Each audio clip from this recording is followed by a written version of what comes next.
Hello, you're listening to Otaku Spirit Animecast. My name is Andrew, and I'm joined here with Chris. Yo. Today's episode is our summer 2021 anime season first impressions. It's time to dive through all the shows of the season, let you guys know what it's basically about, our thoughts on it, just so you can get an idea if it's something you want to check out or something you might want to skip. So, you ready? It's a lot to go through. Yeah, ready as ever. It's a long podcast. As always, our first impressions, I think, are like always our longest podcast, but it's fine. It's good stuff. Everybody enjoys it. So let's kick things off with Remake Our Life, or Bokutachi no Remake. This one's streaming on Crunchyroll for 12 episodes. Currently on episode 5. Are you on 5 yet? No.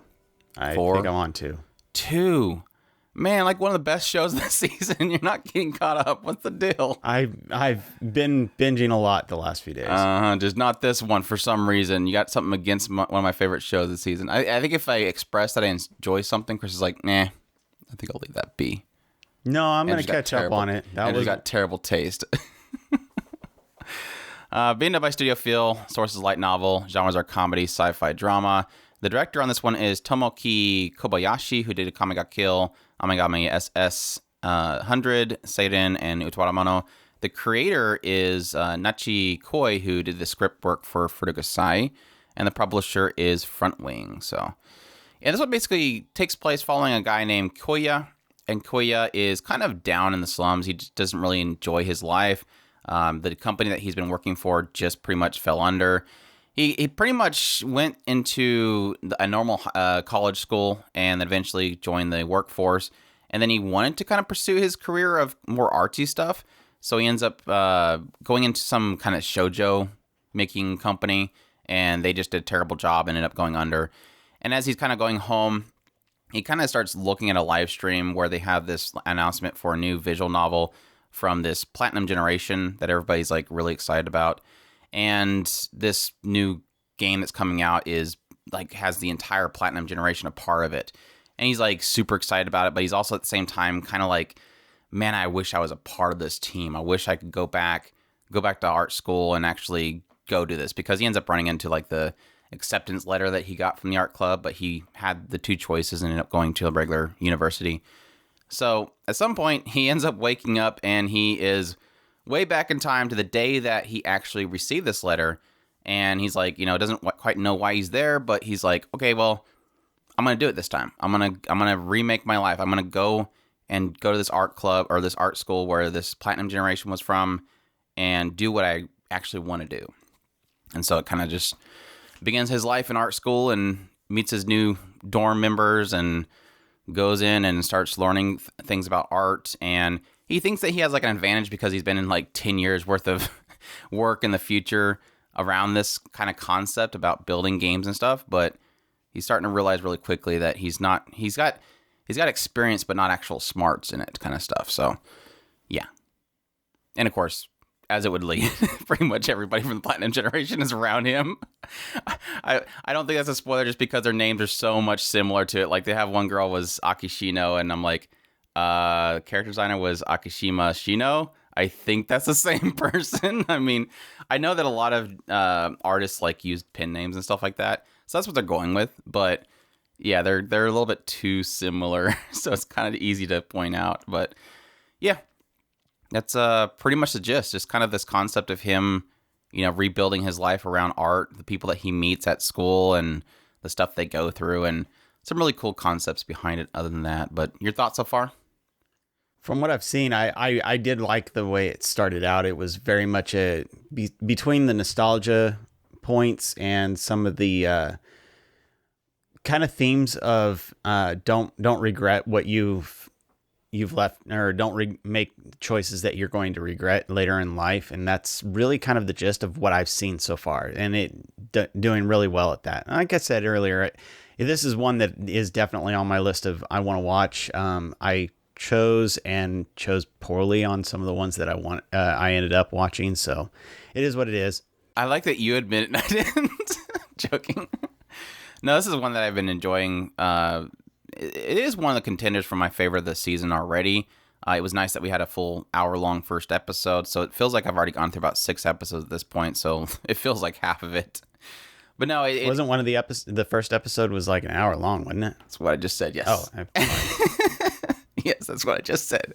But no, it's like it's a mixture of things because there is a little bit of a. It gives you a feeling, especially for somebody that's watching this as an adult, that feeling of like, man, I wish I could do what this guy's doing and go back in time and change something about my life, go a different direction. I think we kind of pointed out in our preview, it's kind of important to remember the idea that you can always change the direction that you're going with your life. It's never too late. But it does fit that feeling, the fulfillment of that idea very well. And it's not only that, but it's like it at face value when you're first getting into it, you're thinking, okay, well, here's guy, go back in time. Suddenly he's in front of a bunch of cute girls, and obviously they're probably all going to be successful girls in the future. It's just like, again, the whole fulfillment kind of thing. But it's hitting on a lot of things that I think are going to be really cool if they eventually actually hit on it. The idea of, like you mentioned, the idea of, not missing out on opportunities, going with your goals and sticking with them. Obviously, there's these opportunities that are given to him that he can obviously change his direction, but he chooses not to because he's chosen this is my new route that I'm going. But also like these really cool concepts that are mixed in there that I'm, again, curious if they're going to really hit on heavily. They've already hit on one concept where he essentially steals somebody's idea. Like he has seen something in the future, he didn't realize it, but he writes something, and this guy's like, I wrote that. That's literally something I already wrote. I wasn't going to use it yet. So he's technically, without thinking about it, stealing people's ideas and possibly ruining their futures. And so there is that concept there that I'm wondering if they're going to really hit heavy on the concept of he can rebuild his life, but what are the chances that he can ruin another person's life? Or what if an idea of him getting with somebody would end up changing their future route? And it's really cool that it's not just him making his new fantastic life, but possibly either helping or ruining somebody else's without even thinking about it. So it is being a little bit more heavier than just, here's a fulfillment of fantasy that you can go back in time, hang out with a bunch of cute college girls and get the dream job that you want. It's not that easy. It even hits on the idea that this one lady comes in and says, how many of these people last year do you think actually got the job they wanted? And everybody's like, 40%, no, 8. Like it's like you got this new life, but it's not going to be easy. Like it's almost as if it's saying the route that he's chosen now is going to be more difficult than what he originally did. Is it going to be worth it? Are you going to stick with it? Those kind of things are really cool. So I love the characters so far. They're all fantastic. Nanako's fantastic. They've done a lot of work on her character. Akishino is absolutely adorable. I love her very soft-spokenness that she has. The teacher is amazing. I already love her to death. She's definitely the words of wisdom. She's definitely an awesome teacher. Eiko's very stubborn, but has that, side of her that, respects what people could do really well. Just a great cast so far. They're doing some really fantastic stuff with it.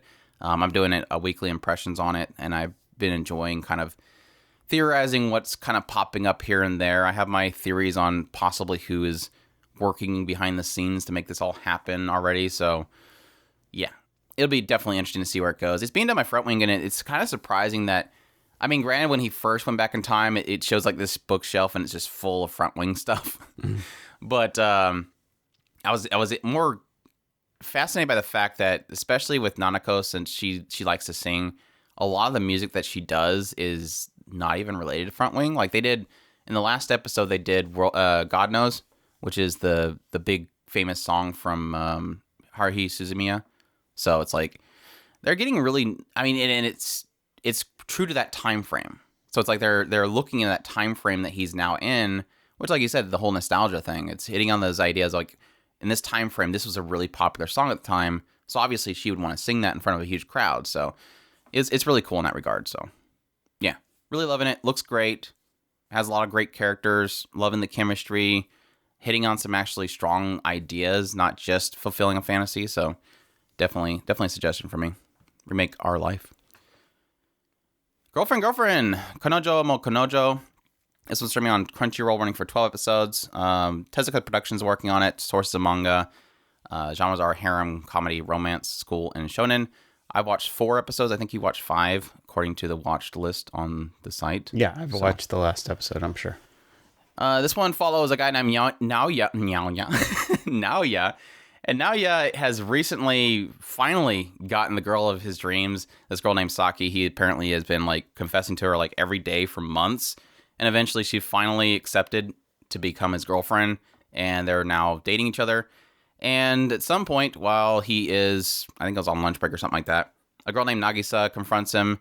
And Nagisa just like lays it out like she wants to be his girlfriend. And she apparently has been like working and slaving over training herself to become the perfect girlfriend.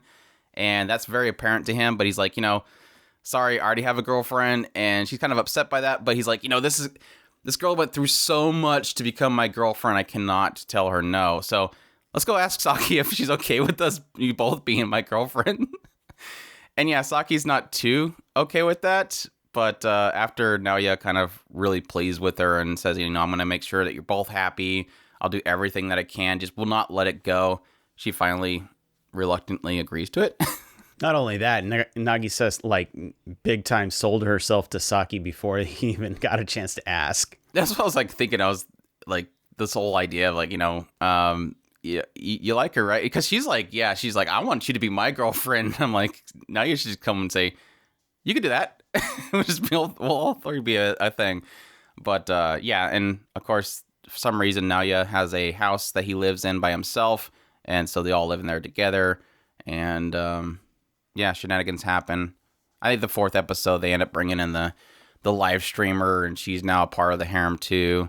And I'm certain Shino is probably going to be part of it later too. So yeah, the addition to of Rika, obviously, because I was like, are they really going to do this? And then sure enough, she did. And I was like, no, okay, we can do this. We can do this. This is one of the, it's a harem, but they're actually going along with it. Yeah. It's not hidden. And that's the thing is like, that's the whole shtick here is that Naoya is extremely honest. And so if he wants something, he's like, I need this. And they're like, you can't do that. That's not socially accepted. I need this. Okay. So yeah, it's one of the few harems where it's like it's actually a viable harem, and it's like as kind of as much as you kind of want to go, well, I don't know if I'm going with it, but it works, and it works really well, and it's absolutely hilarious. I love this show. I really do. Yeah, I'm mixed on it. Like when I first started the first few episodes, or at least the first 2 episodes, I was thinking, especially the first episode, I was like, I don't know if this is just stupid or just like a hot mess. Like a hot mess could be good. And I think a lot of the enjoyment comes around Saki's definitely the straight man character. Her reaction to everything is pure gold. Naoya, his overly truthful nature is obviously really funny because that's what creates a lot of the comedy. Nagisa is just kind of there as the perfect wife. And I was hoping to check out with the 5th episode with Rika being this, hopefully a foil to throw an extra juice in there, because honestly with the 3rd episode, I started feeling fatigue with it. Like it opened up, it's just a hot mess. Late 2nd episode, like I said, kind of feeling that fatigue of what they're doing. But I'm just hoping that 3rd episode with the addition of Rika does seem like a really funny character to add to it. But I don't know. I'm very mixed on this show because I think when it does what it does, it's hilarious. Like the concept itself is hilarious, that there's just this shouldn't be working, but it kind of is. It's a hot mess and it's hilarious. But at the same time, there's times where I'm like, okay, I get it. Saki is very insecure about Nagisa, and Nagisa wants to do everything for him, and I don't know. It's a mixed bag for me because it on one set it loses me a lot, and it gets really boring really quickly when it does. But when it does what it does it perfectly. Like the whole idea of Saki finally realizing that, hey, he's gonna want to bed this girl eventually, and she just goes rushing out and going, You're gonna do something to her, aren't you? And like, well, actually, I was thinking about us all 3, and then just completely throws her off. Like, wait, you can't do that. Those moments are fantastic. It I don't know. It's a mixed bag, definitely. One of my biggest probably beefs that I have with this is literally, unfortunately, Saki. Saki, I love. Don't get me wrong. My biggest frustration is and it's very self-aware of the fact that technically Saki has not sold herself to the harem. And so she kind of is sitting here going, I need to find some kind of, like Andrew was mentioning, she's very insecure about herself. And so she tries to figure out some way that she can basically overcome the freaking tower that is Nagisa. Nagisa, like Andrew said, she's the perfect girlfriend. And that plays very heavily into Saki's insecurity. And then with the addition of Rika, you're obviously seeing another character, and this character is really trying to sell herself to Nagisa or Noya. So you've got to. This is going to be a very interesting play. We'll see how that works, especially with the quote unquote fourth harem member, if that person is going to be a part of the harem. How are Yuki, by the way? So it'll be interesting to see how this all plays out. It is, like I said, I'm having a lot of fun with it. You got me excited. I almost thought the fifth episode was going to be Rika going after Nagisa, which I'd been for. I think I said at some point, I'm thinking, man, I just, because what, like I said, especially with Saki being like sold on Nagisa too, I'm like, we could just get rid of Naoya and it just be a female harem going on. But pretty much. I don't really care so much for Naoya. And like I said, Naoya is just a mixed bag for me. I keep saying mixed bag. He's gold in the idea that he's super, super honest, but I hate him. He's infuriating. He's so annoying in his character, but yet at the same time, he does things that are like super gold. So again, very mixed bag for me. So we'll see where it goes from here, but that's Kanojo mo Kanojo. So the case study of Vanitas, or Vanitas no Carte. This one's streaming on Funimation, running for 12 episodes. It's already slated for a second season. I'm on episode 5. I'm guessing no go. Probably not. I watched, I want to say the first episode, maybe 2 episodes. Did you get the John? Yes, I did. Oh, then you watched 2 episodes. I just wasn't really feeling it, but it is what it is. Yeah, Studio Bones, sources of manga. Genres are historical, supernatural, vampire, fantasy, and shonen. The director is Tomoyuki Itamura, who did the Monogatari series. Series composition by Hitomi Mueno, who of course did Snow White with Red Hair, Amanchu, Flying Witch, Noragami Higehiro. The creator is Jun Mochizuki, who did Pandora Hearts, and the music by Yuki Kajiura, who did the Type Moon series or Fate projects. So definitely feel that that feeling of the music in there, definitely. Yeah, this one essentially, a little bit of backstory they give to it is that there's, of course, vampires that are born under the Crimson Moon, but some that are actually born under the Blue Moon. And those that are born in the Blue Moon are seen as cursed, and the Society of Vampires like exile them. And they specifically point out one vampire named Vanitas, who was one of these vampires born on the Blue Moon. And as they exiled him, he claimed that he was going to get his revenge, and he created this grimoire that would essentially allow him to see and defile a vampire's true name. And again, he said he's going to use this to get back at the vampires one day. Well, jump forward to the current time, and there's this guy named Noe who is at like I would call an airport. They got like airships coming through, an airship port. And he's with this girl named Amelia Ruth, and at some point, Amelia Ruth starts kind of breathing heavily, and something's happening to her. And then suddenly this guy shows up that calls himself Vanitas, comes in and tries to attack her, and Noe saves her and helps her and protects her. And at some point, she completely gives in to this inner like thing that's happening to her, which is that she is a vampire, and she is one of these people that are known as a curse bearer, which is somebody who has had a vampire who has had their true name defiled. And so she starts going crazy, and this Vanitas pops out this book, which ends up being the Book of Vanitas, uses it to find her true name, and it cures her. And this is like kind of a shocking thing. Ends up, you kind of find out there is, at some point in the recent history, there was a war between the humans and vampires. The humans won, and now the vampires pretty much live behind this barrier in this alternate dimension. And some vampires still live amongst the humans, but kind of hidden. And if they have the desire for blood and go crazy, they're known as curse bearers, and they're supposed to be executed on the spot. Well, of course, the vampires are now going to try to kill this Amelia because she did become a curse bearer, and they don't know that she's cured. But this Vanitas guy is like, no, you don't have to. I've fixed her true name, and they don't believe him. They're like, you're taking on the name of this cursed vampire from the past, and you have this book that's evil and could hurt us. You're obviously creating these curse bearers.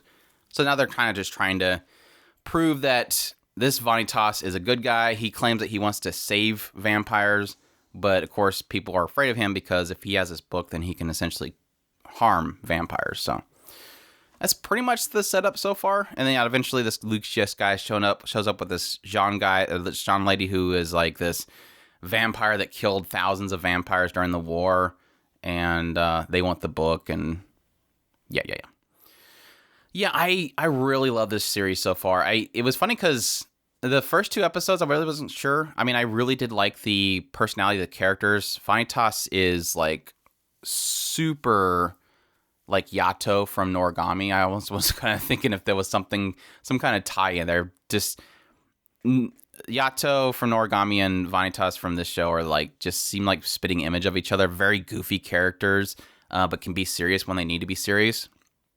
And Noe is just, I thought Noe was going to be the goofball of the show, but he's more kind of serious in a lot more moments than Vanitas. I'll say that much.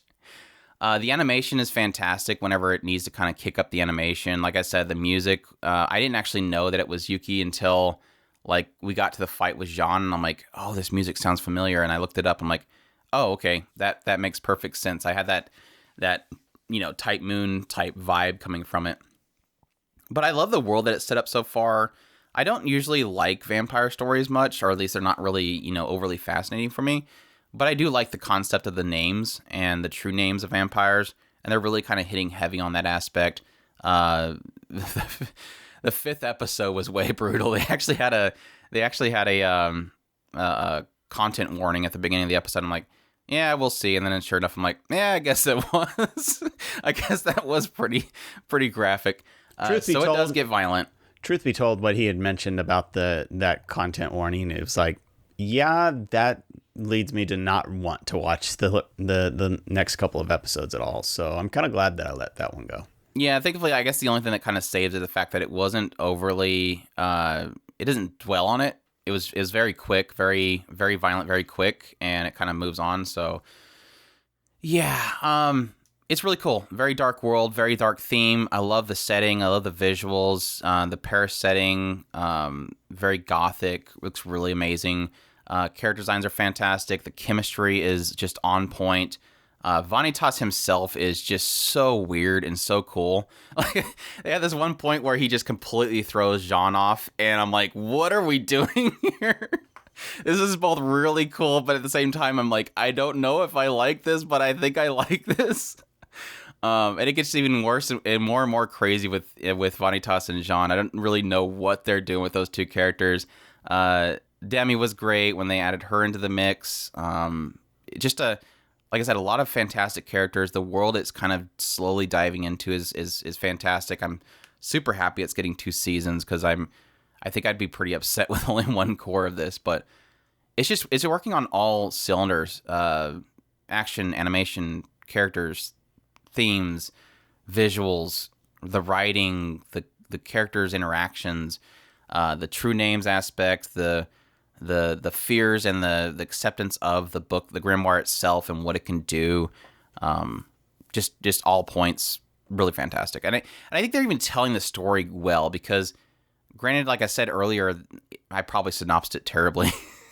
Having like these multiple layers to the history, the idea of when this grimoire was created, the war itself, Jean's involvement, the current time, the 2 worlds in themselves, it just the way it lays it out is very good. The pacing's perfect, so it's working on all steams, and it was great because I watched 2 episodes, did my first impressions on it with a video, and when I went to go continue it on, it was like I just wanted to keep watching. Like I went 3 to 5 like quick as snot. So yeah, definitely for more. The name thing is probably the coolest thing about that, and I do love the idea of the.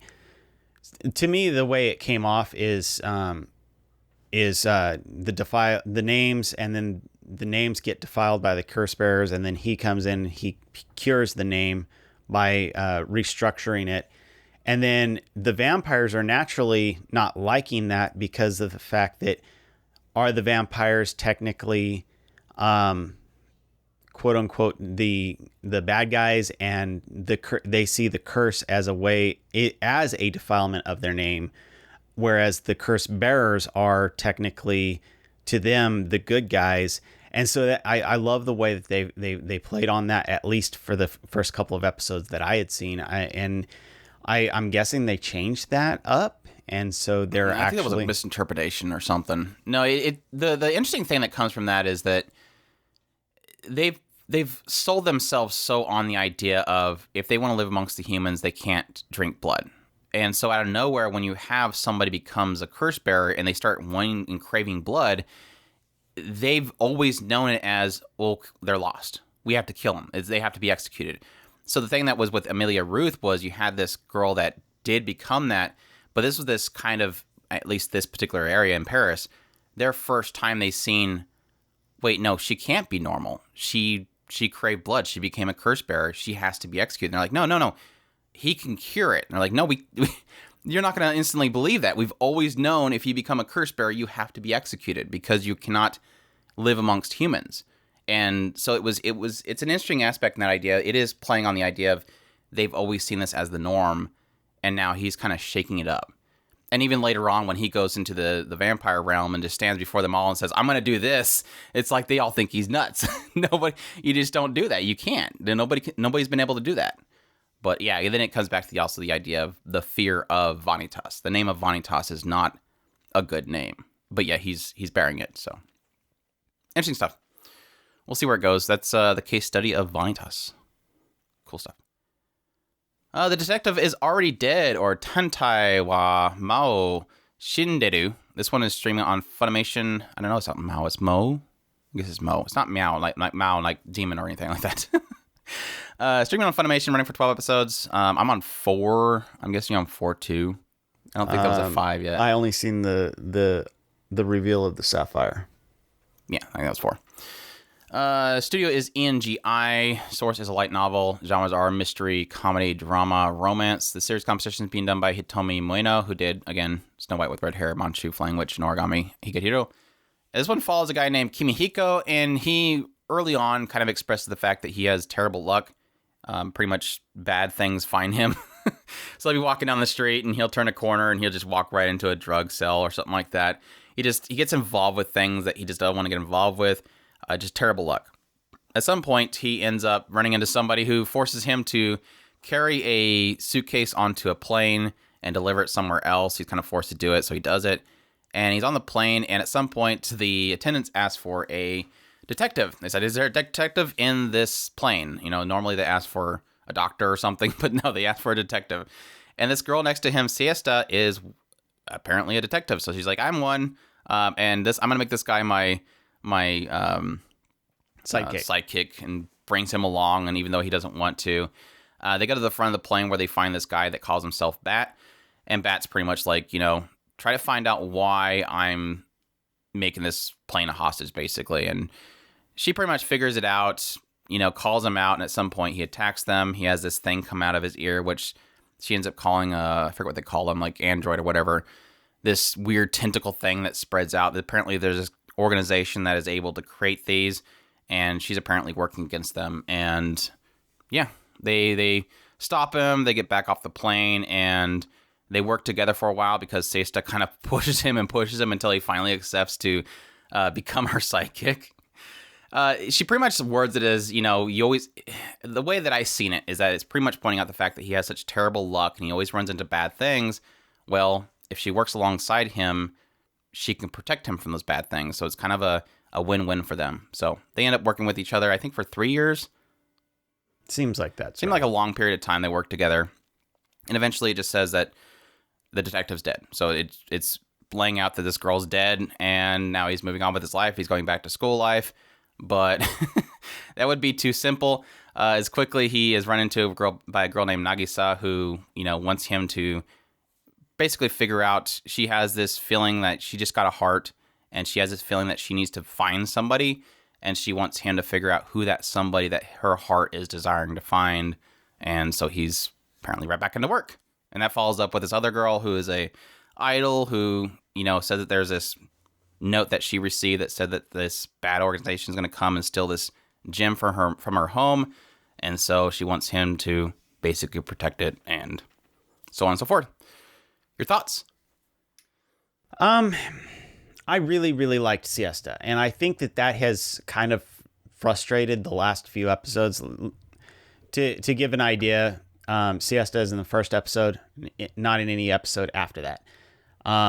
It's really frustrating because I do really kind of want to like this show, but unfortunately, none of the other characters, and unfortunately, the main character is not that impressive to me either. So I'm really in this really frustrating spot with this show. I'm kind of wanting to keep pushing forward in case one of these characters really kind of starts to bloom into the show. But as it stands right now, I am really frustrated with it.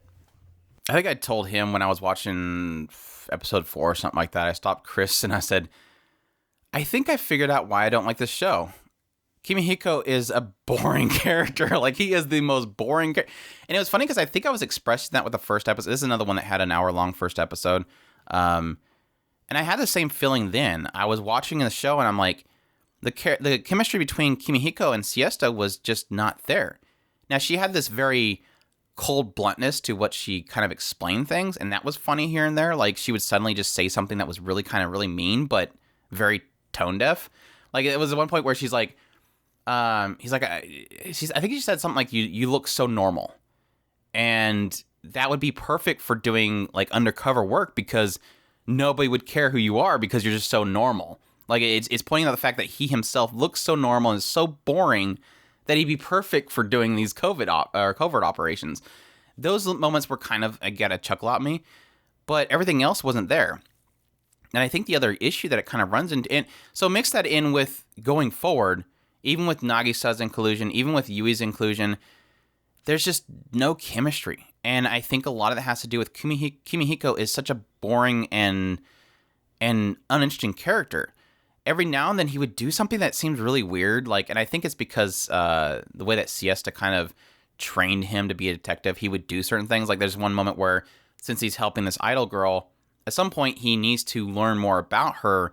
So he ends up like binge watching a whole bunch of Yui's performances, and then he becomes a fan of hers and starts walking around with the glowy sticks and the outfit and everything like that. And it was like a brief moment of like, this is absurd. What the heck is he doing?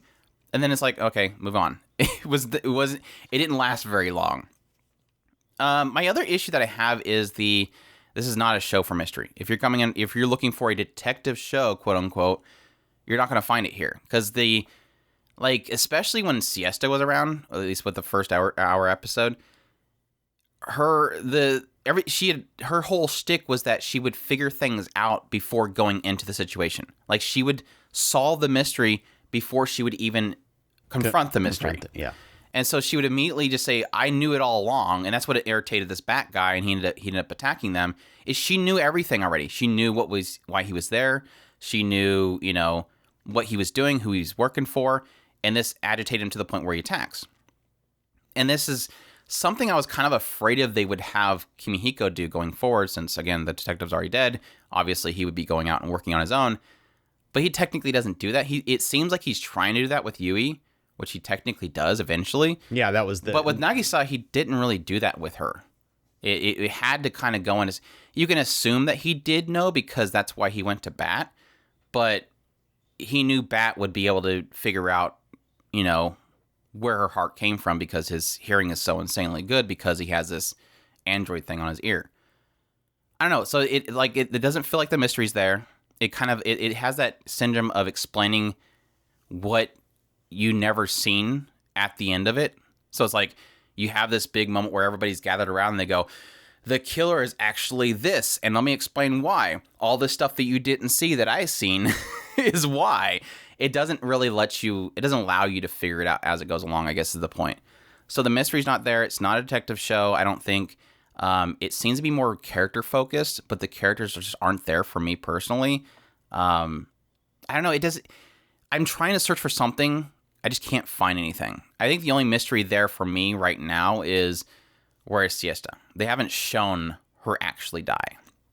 My assumption based on the first episode was that Siesta was going to be one of these android things and that she wasn't actually human because she had like superhuman strength and everything.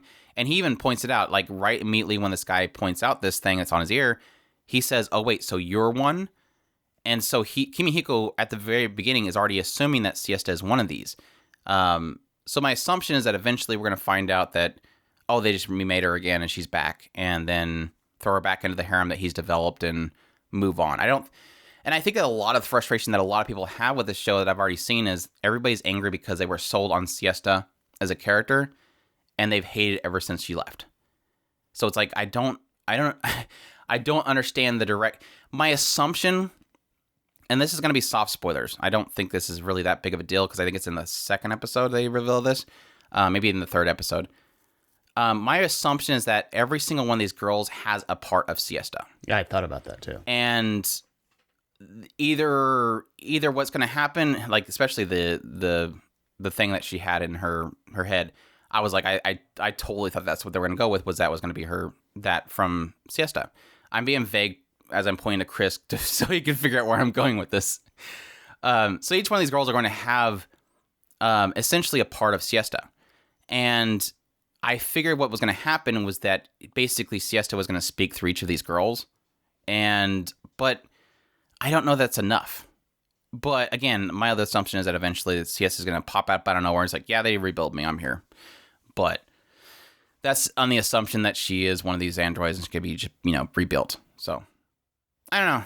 It's just, I hate to say it, but I'm just terribly bored when I watch this show. And I hate that I'm terribly bored when I watch it because it looks good. The characters look great. Just it has no chemistry and the mystery is not really there. So we'll see. I'm curious if this Charlotte girl will spice things up. I don't know though. But yeah, that's Detective is Already Dead. Check that out if that sounds interesting to you. Miss Kobayashi Dragon Maid S. Miss Kobayashi Dragon Maid is back. Kobayashi-san Chi no Maid Dragon S. This one's streaming on Crunchyroll. Don't know how long it's going on for, but I'm on 4. Done by Studio Kyoto Animation. The source is a manga. The genres are slice of life, comedy, fantasy. And for those that aren't aware, in the first season, we essentially have this Kobayashi is drunk after work, and she eventually kind of stumbles out in the middle of nowhere, ends up bumping into a dragon that's sleeping, and this dragon is homeless, and the dragon asks if she can stay at Kobayashi's house, and in a drunken stupor, she's like, yeah, sure, that's fine. And of course, Kobayashi wakes up the next morning, and now there's this dragon who's in a human form that is staying at her place. She knows that she likes maids, so she dresses up in a maid outfit and takes care of things around the house for Kobayashi. And slowly over time, other dragons just randomly show up to find out what's going on, and they end up starting to stay at Kobayashi's place. So now she's got like a house full of dragons, or dragons at her workplace and dragons that stay at other people's places. They all seem to know each other, so yeah. And open up the second season of this Maid Dragon S. A lot of the focus right off the bat is around this girl named Ilulu, who is another dragon. She's obviously part of this chaos faction of dragons who just want destruction. And she's trying to figure out why this other person that was in the chaos faction, Toru, is staying with this random human. And she tries to foil their relationship. Doesn't really work out. Ends up kind of being swooned by Kobayashi's nature and starts staying there as well. And that's pretty much the gist of what we had so far. And then just the usual shenanigans that you would have around Maid Dragon series. I was trying to think if there was something else that happened late in the season. But yeah. That's it so far. What's your thoughts on this season? It's a fantastic show. It really comes down to if the humor works for you, and it works really well for me. I think that each one of these characters has their own heart and their own way. I love the introduction of Iruru.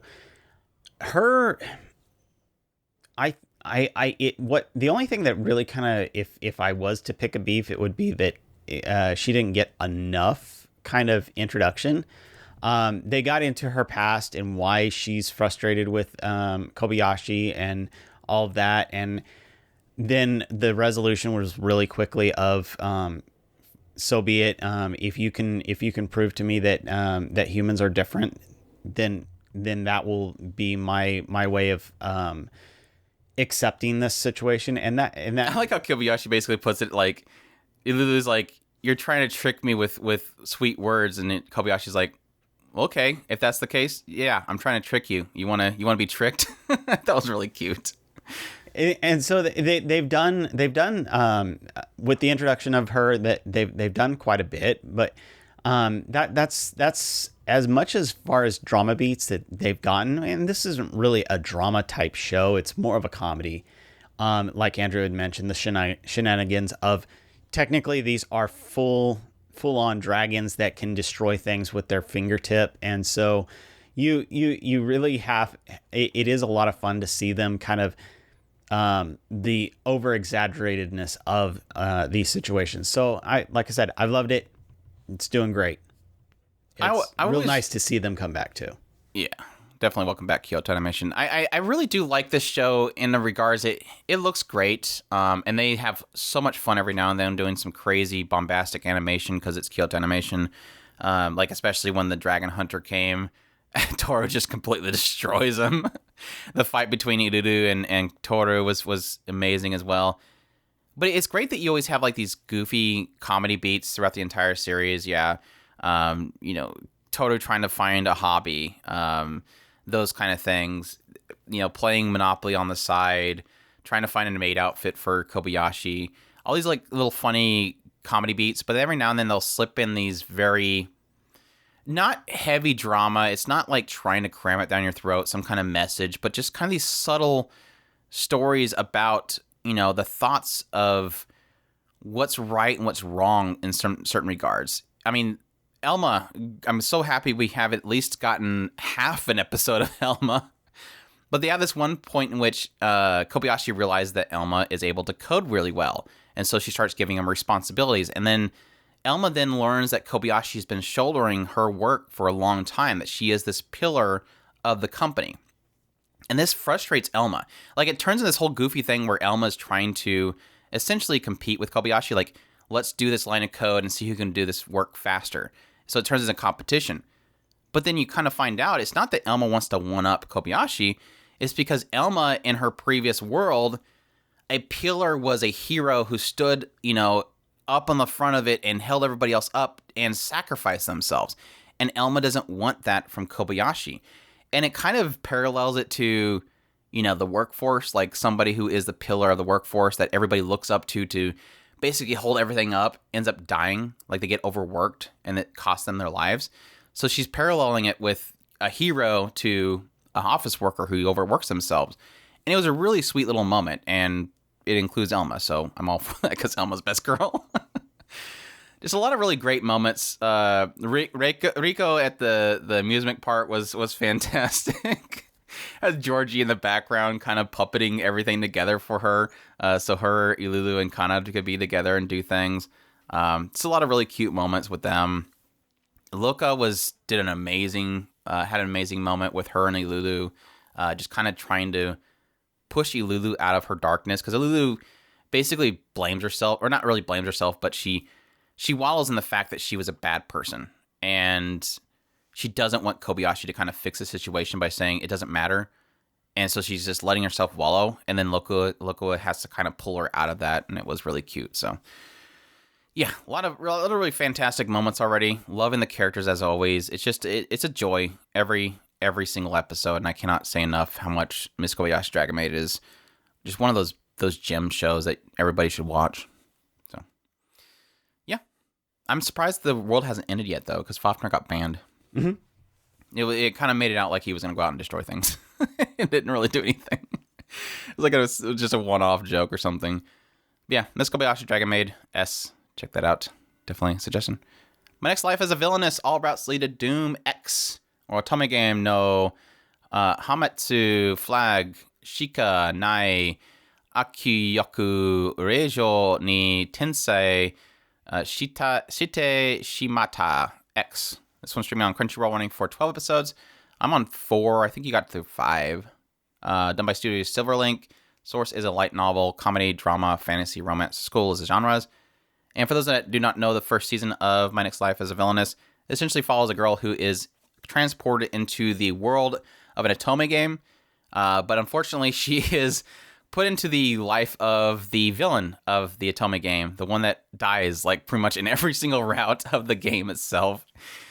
So being that she is a huge fan of the series, she knows all the routes that she needs to kind of avoid in order to not get killed or exiled or anything. And so she pretty much fixed the life of this villainess in this other world and becomes Katarina as a good person in this other world, and ends up creating a huge harem, essentially. So yeah, in the second season, I don't really quite know at this point what they're exactly going for. They've hit a couple of small arcs so far, one with her going into a stage play, one where she's kidnapped, and I don't know what 5 episode was going into, but I know it kind of opened up with the brother being obsessed with his brothers, but the wall of brothers. So yeah, your thoughts on the second season so far? I'm liking it. I'm a little bit cooled off as I was to what I was in the first season, but I'm just chalking that up to is that they're just trying to pull everything together to tell the next story. So far, like Andrew had mentioned, they're kind of getting into more the royal family, so it should be interesting to see where they're going with all that. But as it stands right now, I just feel like it's probably just starting to ramp up, and we're going to start seeing where they're actually going to go in this next season, because as it stands right now, we don't really understand what are you trying to do with this part of the show. I'm glad I'm not alone on that one, because that was the same feeling I kind of had. I mean, I'm not hating the show, like I'm enjoying watching it. But I had the same feeling. I had the same feeling going into the second season. I'm like, I was excited to jump back into the second season, and when I went to go actually get caught up, I'm like, what's missing here? I don't really quite know. I think it's because everything's established, and a lot of my enjoyment in the first season was how pure she was, and how, you know, she was so charming and bringing people out of kind of like Maria's story in the first season was fantastic. She was basically pulling her out of this rut, and that was a lot of my enjoyment, was basically how she built the harem was fantastic, because she was so pure and everybody kind of fell in love with her for her pure nature. And now with the second season, everybody's kind of established already, so it's like, I don't know. It's very weird in that regard. But like I said, I'm still enjoying it. Like, the stage play was absurd.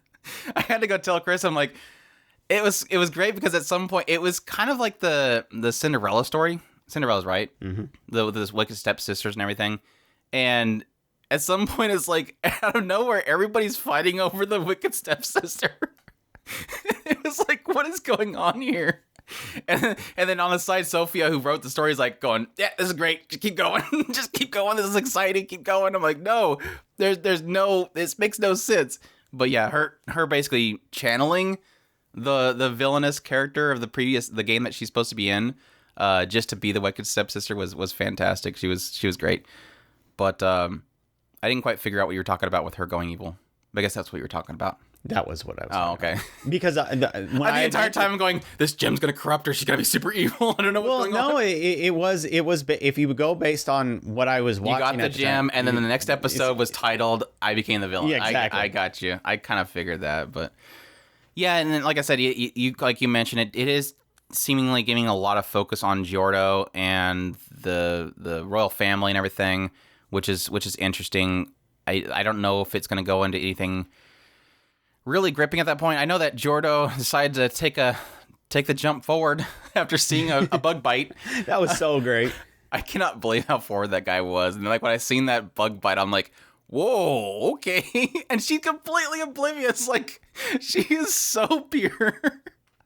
The guy tackles her on the bed, and she's like, he must be putting a spell on me. This is dangerous. No, he's not trying to do that, girl. Yeah, that guy was super forward. But yeah, I've always enjoyed how much everybody just loves her, and how it's love that I think is completely just, because she's so pure. She's so just like, and it's so funny because that was the feeling I had about the first season, that I don't really. She's technically playing into avoiding these doom routes, but it seems like over time that just becomes herself. Like, right. She's so focused on being super nice to everybody, which is to a benefit to herself. So it's like, it almost feels like she's being nice because she just wants to live. So it's not that she's being nice because she's a nice person, but then it quickly just becomes her nature. She just becomes a nice person. And nothing that say that her herself was a bad person in her previous life. It's just that she was so focused on this, she became a pure and nice person. And so it's justified love that everybody has for her. And that's always been the nature.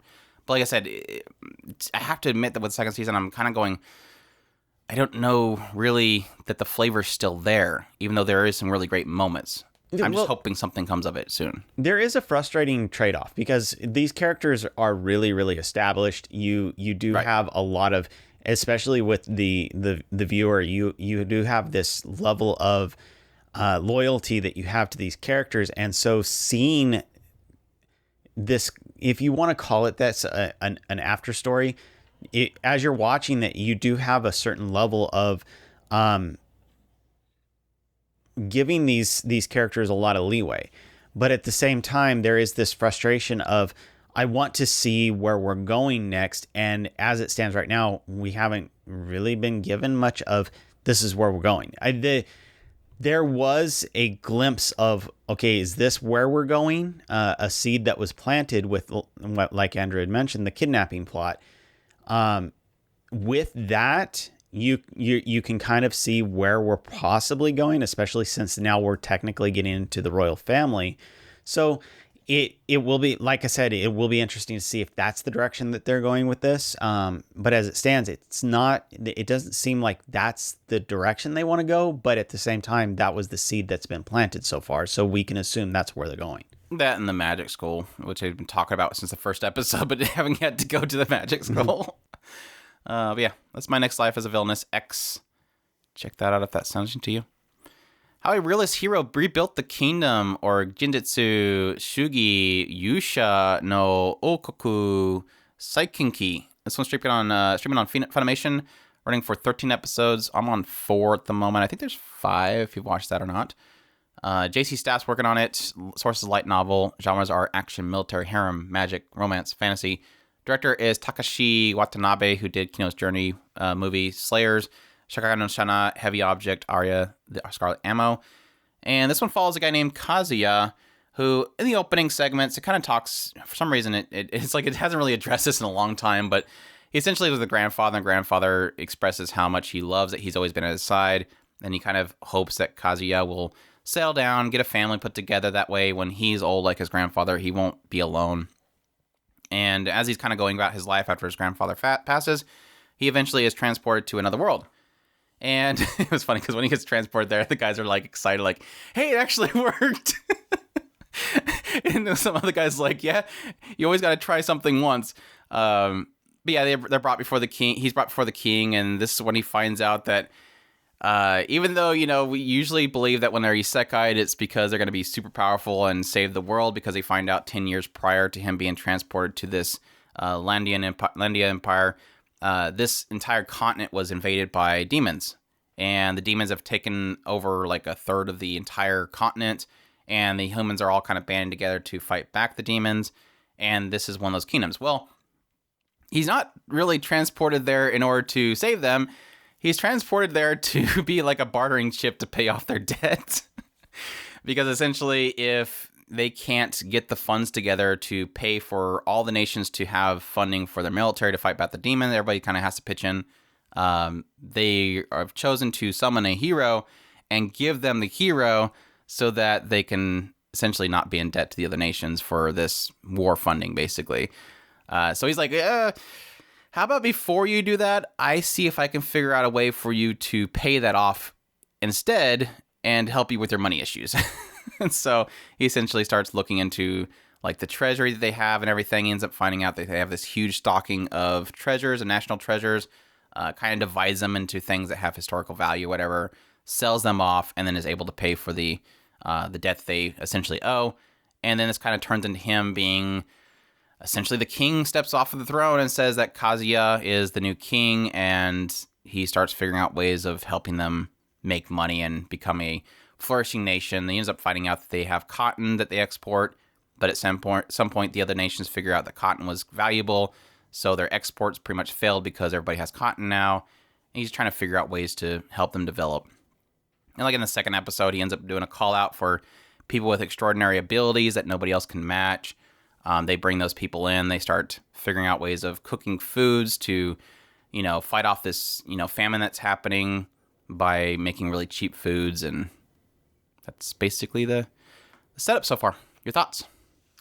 So far, I'm really liking this. This is one of the ones that I was really excited about in the preview, and so far it's really done well to really establish itself and what it's trying to do.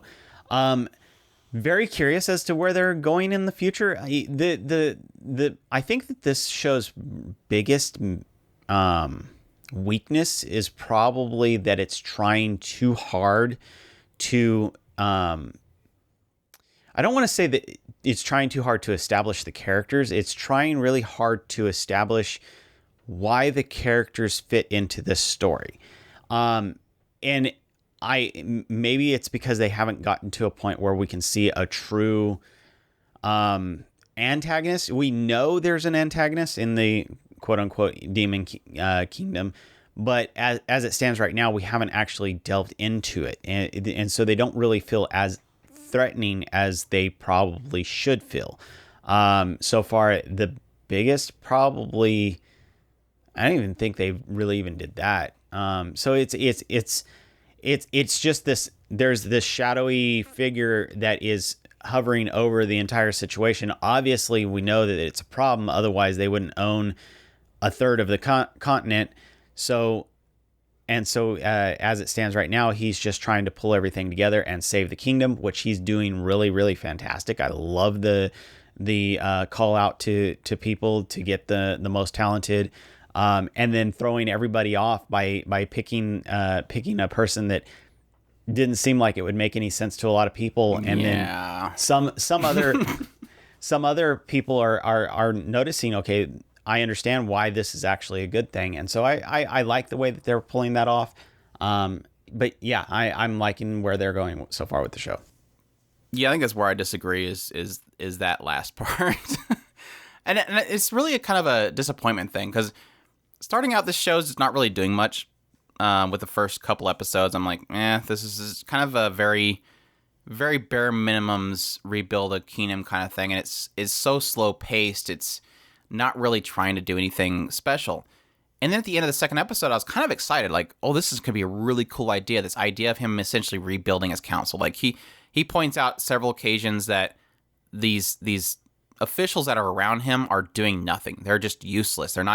They got this nation to where it was. They were doing their job terribly. I think he only points out that this Marks guy is the only guy that's useful in the entire grouping. So he's essentially wanting to rebuild that. So he does this call out to the entire nation. We need the best of the best. And then what does it come to? A glutton, a singer, a girl who can talk to animals, a fighter, and an intelligent guy. And it's like, I understand you have to have knowledge next to you, so this guy makes sense. That's a really incredible ability to be able to talk to animals. And as they kind of mention in the episode after that, it can turn the tides of war, essentially. Like, this is the gateway to essentially choose if they could possibly work with the demons. Like, the demons could possibly become an ally. That's interesting. A person that can eat a lot? No. A singer? Export. To encourage the people, I guess. Why not a farmer? You talked about the fact that your issue right now is you don't have anything to cultivate. Your cotton is useless. Why not a farmer who would be able to help you, build your agriculture again? That's your biggest issue, is you have a food shortage because you have nothing to make money off of to feed off of other nations. They exported cotton to bring in other foods, and they can't do that anymore. Why not a farmer? Why not a trader? Somebody that's going to help them trade better. Why not a cook, a chef, somebody that knows ingredients and how to cook things? Why not a pharmacist? Why not a doctor? No, a guy that's a glutton. No, a singer. A fighter. These aspects don't really make much sense to me. It was a huge letdown. It's like, you didn't have to have it just these 5 people. You could have had like a lot of cool little a blacksmith that's in the background that could be working on weapons and stuff like that. It's a big, huge letdown. And it was, like I said, it was a lot of build up to something, And it implies that he didn't know these people when they came in because they had to explain who they were, and he had to look it up from a distance with his magic ability. So that episode was a huge letdown for me. Not that I hate the show because of it. It's just it was a huge disappointment because I was like, oh, this call out to the best of the best. This is going to be cool. What can you do with this? And he doesn't really do anything with it other than create an infomercial with this idol girl that's the spokesperson to bring in this guy that they assume knows about food because he eats a lot. And he tells them about foods that people can make really cheaply. And it was like it was almost like 2 episodes to build up to an infomercial. And it didn't really work for me. It was very disappointing in the end. I did get a kick out of the fact that he essentially created a harem member by talking about thinning in the woods. But yeah, I understand what they did with Poncho. It's just, like I said, there was a lot of assumption there that he knows about food when there's nothing to indicate that he does because he just ate a lot. I eat a lot and I don't know anything about food. But it is what it is. I think that I've seen people mention that it's just a product of adaptation, that they cut a lot of information that was supposed to be in there. And that's kind of unfortunate for me as a viewer of the adaptation. I'm like, this doesn't make any sense. None of this makes any sense. But I think the only thing that kind of kept re-sparked my interest in this series was definitely the inclusion of the fox girl, because, like I said, the whole aspect of the demons and possibly allying with the demons was interesting, because it's like they established this idea that, well, before the demons came, they were technically all at war with each other. They were all at odds. Each of these nations was at odds with each other. It was just when the demons showed up, everybody had to band together. Well, what happens when the demons get lost again? They're going to go right back to the war before. So if they could technically ally with the demons, why not? It's like betray your own kind because you technically weren't allies to begin with. But I don't know. That seems interesting. And of course, there's obviously a harem member in the demons, so he has to technically get with the demons. Yeah. But yeah, that's my thoughts. It's just kind of an up and down for me. It's not doing anything incredible, but every now and then it does something that's interesting. It has potential. It's just, I think the second and the third episode the third and the fourth episode was kind of a huge letdown for me. But we'll see. That is my infomercials in another world. I'm sorry. How a realist hero rebuilt the kingdom. There you go. I like how when she starts singing, suddenly out of nowhere, I guess somebody used magic to make a spotlight so that she could sing under a spotlight. Doesn't even explain it, just suddenly spotlight. But yeah. Sonny Boy is our next one. This one's streaming on Funimation, running for 12 episodes. On episode 3 currently. Madhouse Studios working on it. Sources original. Genres are sci-fi superpower. The director and writer is Shingo Natsumi, who did Akad 13, Boogie Pop Phantom 2019. Here, Horimiya, One Punch Man, and Space Dandy. Yeah. So this one opens up with a guy named, pretty much a bunch of students. Essentially, this school is transported to an alternate dimension or something. Like, suddenly out of nowhere, they're just in this void that there's just nothing but blackness around the school. And several of these students that were from the school were transported with it. So there's no teachers. Most of the students aren't there. It's just this one group of students actually transported with the school. And they're just trying to figure out why they're there. But oddly enough, it seems like once they were transported, some of them started having certain abilities.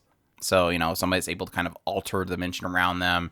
One that's able to punish people by breaking rules. Just these weird abilities. And very quickly, after a while, people are using their abilities to kind of smash things. The student council president team end up deciding, we need some order, because eventually we might go back and this place is going to be destroyed. So they start putting in rules into play. Nobody can use their special powers.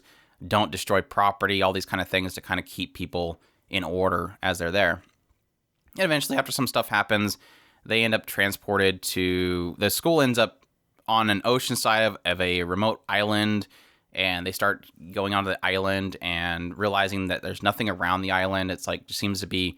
One of them uses their flying ability to kind of fly around. There's just nothing around the island. It's just kind of this alternate world, another alternate world.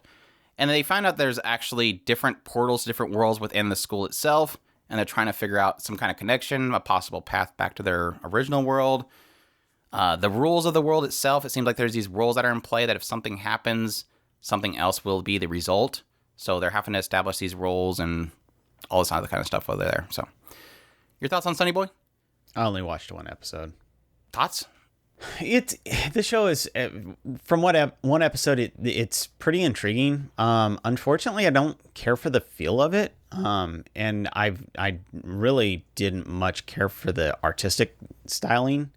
But other than that, like I said, it's fairly intriguing. The idea of the powers and just understanding what happened to them and where they are. That's interesting, but I didn't get far enough to really see what they were planning on doing with any of it. Nothing changes. You have the same opinion as I do from episode 3 as you did from episode 1. No, it's like, this is one of those ones where I'm intrigued by the setup and the discovery of what they're kind of in. But at the same time, at episode 3, which technically isn't very far into it, I'm already still having this feeling like, I mean, that's technically a quarter into the show. I'm starting to have my fears of the series. Like, we've already gotten to 3 episodes and nothing really has been answered. And I'm feeling like, okay, I like the idea of a writer holding their cards close to them. But I sprinkle something in. Like, give me something. Like, show me the corner of one of the cards. Something to show me that this isn't going to just be lost in obscurity. And I have that feeling right now. I've already had this feeling of, I wonder if any of this is going to be really answered. It's built a lot of questions, but 0 has been answered so far, and that's where I have my fear. Usually, writers, when they're doing with mystery like this, they'll show something so that you know that they're going to answer something, but they haven't quite done that yet, and that does have me extremely worried at this point. I agree with you. I don't particularly like the style or the animation. I know this is going to be like something that a lot of people are going to be angry about because this is probably going to be the artsy-fartsy show of the year. It kind of has that similar thing as something like Ping Pong, or what was it called? Ping Pong the animation. But it just doesn't work for me. It just at times looks kind of very, very, I don't know, blurry and without shape sometimes, and that kind of bugs me a lot. But every now and then it can do some really cool animation scenes. Like, they have this whole scene where Nozomi runs and jumps off the school at the very first episode. It looked really cool.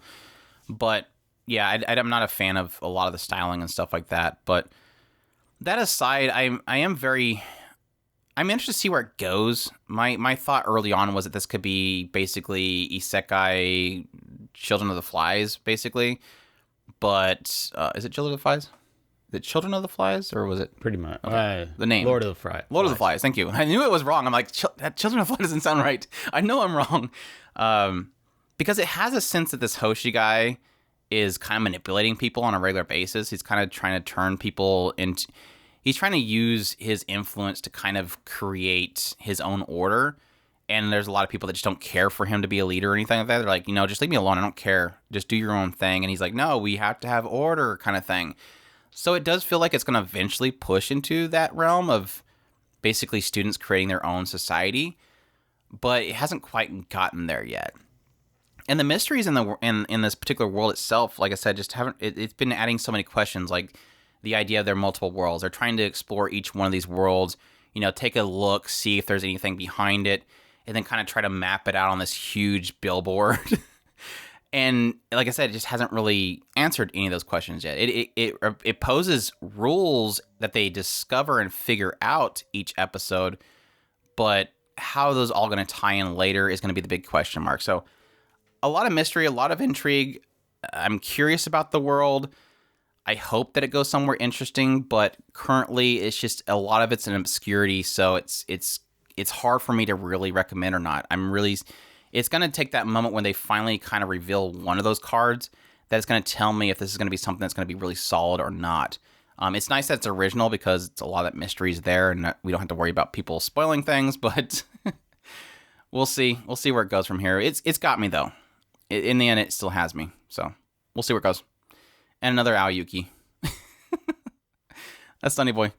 I think Aoyuki's in like 8 shows this season. I think we have a lot of fun every season just figuring out how overworked she is each season. Oh. She popped up as a like tertiary character in one of the shows that I was watching. Yeah, she's in Staying on a Million Lives. That was the one that I was talking about. Yeah, she's in a lot of shows. The Aquatope on White Sand, or Shiroi Suna no Aquatope. This one is streaming on Crunchyroll, running for 24 episodes. Episode 4 so far. Studio is PA Works. Sources original. The genres are slice of life. The director is Toshiya Shinohara, who did Lull in the Sea, the Inuyasha series, or movies, I'm sorry. Lupin the Third movies. The writer is Yuko Kakihara, who did Tsukigakure, Digimon Adventure Tri, and Chiharu. And this one is basically follows a girl named Fuka, who is an idol.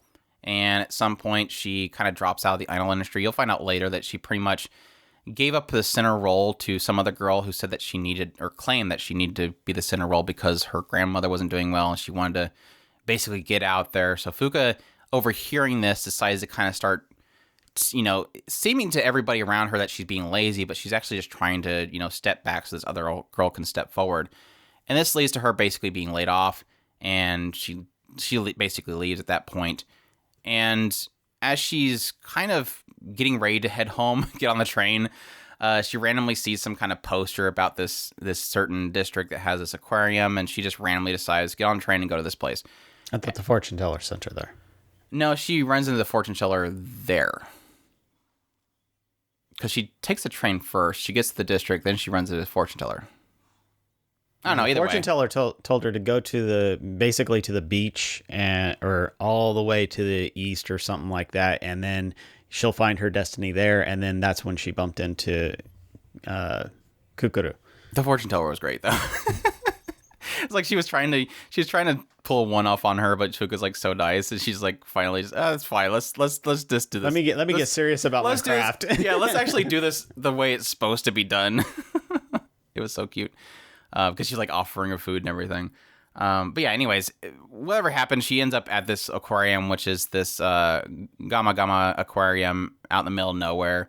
And she comes in there, and this weird, they kind of explain it later on, this trickster, this Kijimuna, this little kind of spirit thing shows up, and it plays tricks on people. But this makes her like see the aquarium like envelop her, and she's like in the water with the fish, and then she finally kind of snaps out of it. And this girl who is the director of the current standing director of the aquarium shows up, and she's like, "You seen it, didn't you?" She pretty much knows what she kind of experienced, this moment of seeing this vision. But yeah, this girl is the acting director. Her name's Kukuru. She ends up talking to her for a while, and then Fuka goes, "Can I work here with you? Can I please have a job here?" And that's when she starts staying with them, working at the facility. And you kind of find out that this Gama Gama Aquarium is pretty much in the process of shutting down. The grandfather of Kukuru, who was the actual acting director, he is pretty much in the process of finding homes for all the fish in there, and just kind of working to the process of shutting it down. Whereas Kukuru is trying to revitalize it, bring people back in, repair the equipment. She's got like $30,000 worth of bills just to repair the equipment in the background. So she's got to get funds for that. You'll find out later on that Kukuru essentially it's almost as if the aquarium is like her surrogate family. She went there when she was a child with her parents. Her parents unfortunately passed away, and now her life is this aquarium. The penguins within it, the animals, the fish, everything in it is her family, and she does not want it to go. So in Fuka kind of giving up her dreams, giving up her life as an idol, she's pretty much now, focused on helping Kukuru with her dreams and her life and everything that she wants to do. So the two of them are kind of working to fix things out. And yeah, that's pretty much so far the Aquatope Wine Sand. What's your thoughts? I love it. The drama beats in the show are absolutely solid. I love the character writing. The introduction of each one of these characters as you go through, finding out their own hidden personality and their outward personality. They're doing a fantastic job with the character moments on the show. I really, really am loving it. Yeah, cool deal. No, I'm kind of in the same boat. I think it visually looks great. PA Works typically does an amazing job with the characters and the visuals and the setting, the backgrounds, all that kind of stuff. I was kind of a little bit miffed. It seems like they're I don't know what they're doing, but some reason sometimes on the side shots of characters it looks a little weird, but other than that, it just looks very beautiful. A lot of the shots are fantastic. The characters so far are great. I like the idea of this kind of dropout idol working in a random nowhere aquarium. I'm really curious to where they're going to bring that stuff going forward. Obviously, she's already been outed. Some people have recognized her. So there's that fear of, is that going to bring attention to the aquarium? Is that good attention coming to the aquarium? Will the aquarium essentially see benefit from that, but will it be enough to keep it going? Would Kukuru be willing to use Fuka as an idol in order to bring in that attention? All these kind of things are set into play that I think are going to be really good. The symbolism of things like the first penguin that Kukuru is really fascinated by, and how Fuka kind of gravitates to that. It's got a lot of setup so far that's going to be, I think, solid going forward. It's established the characters. I like the characters so far. It has basically the main crux story already established, which is, can they save this aquarium? But I'd be curious where they can kind of take it going forward. Again, like I said, are they going to use Fuka as attention to help things?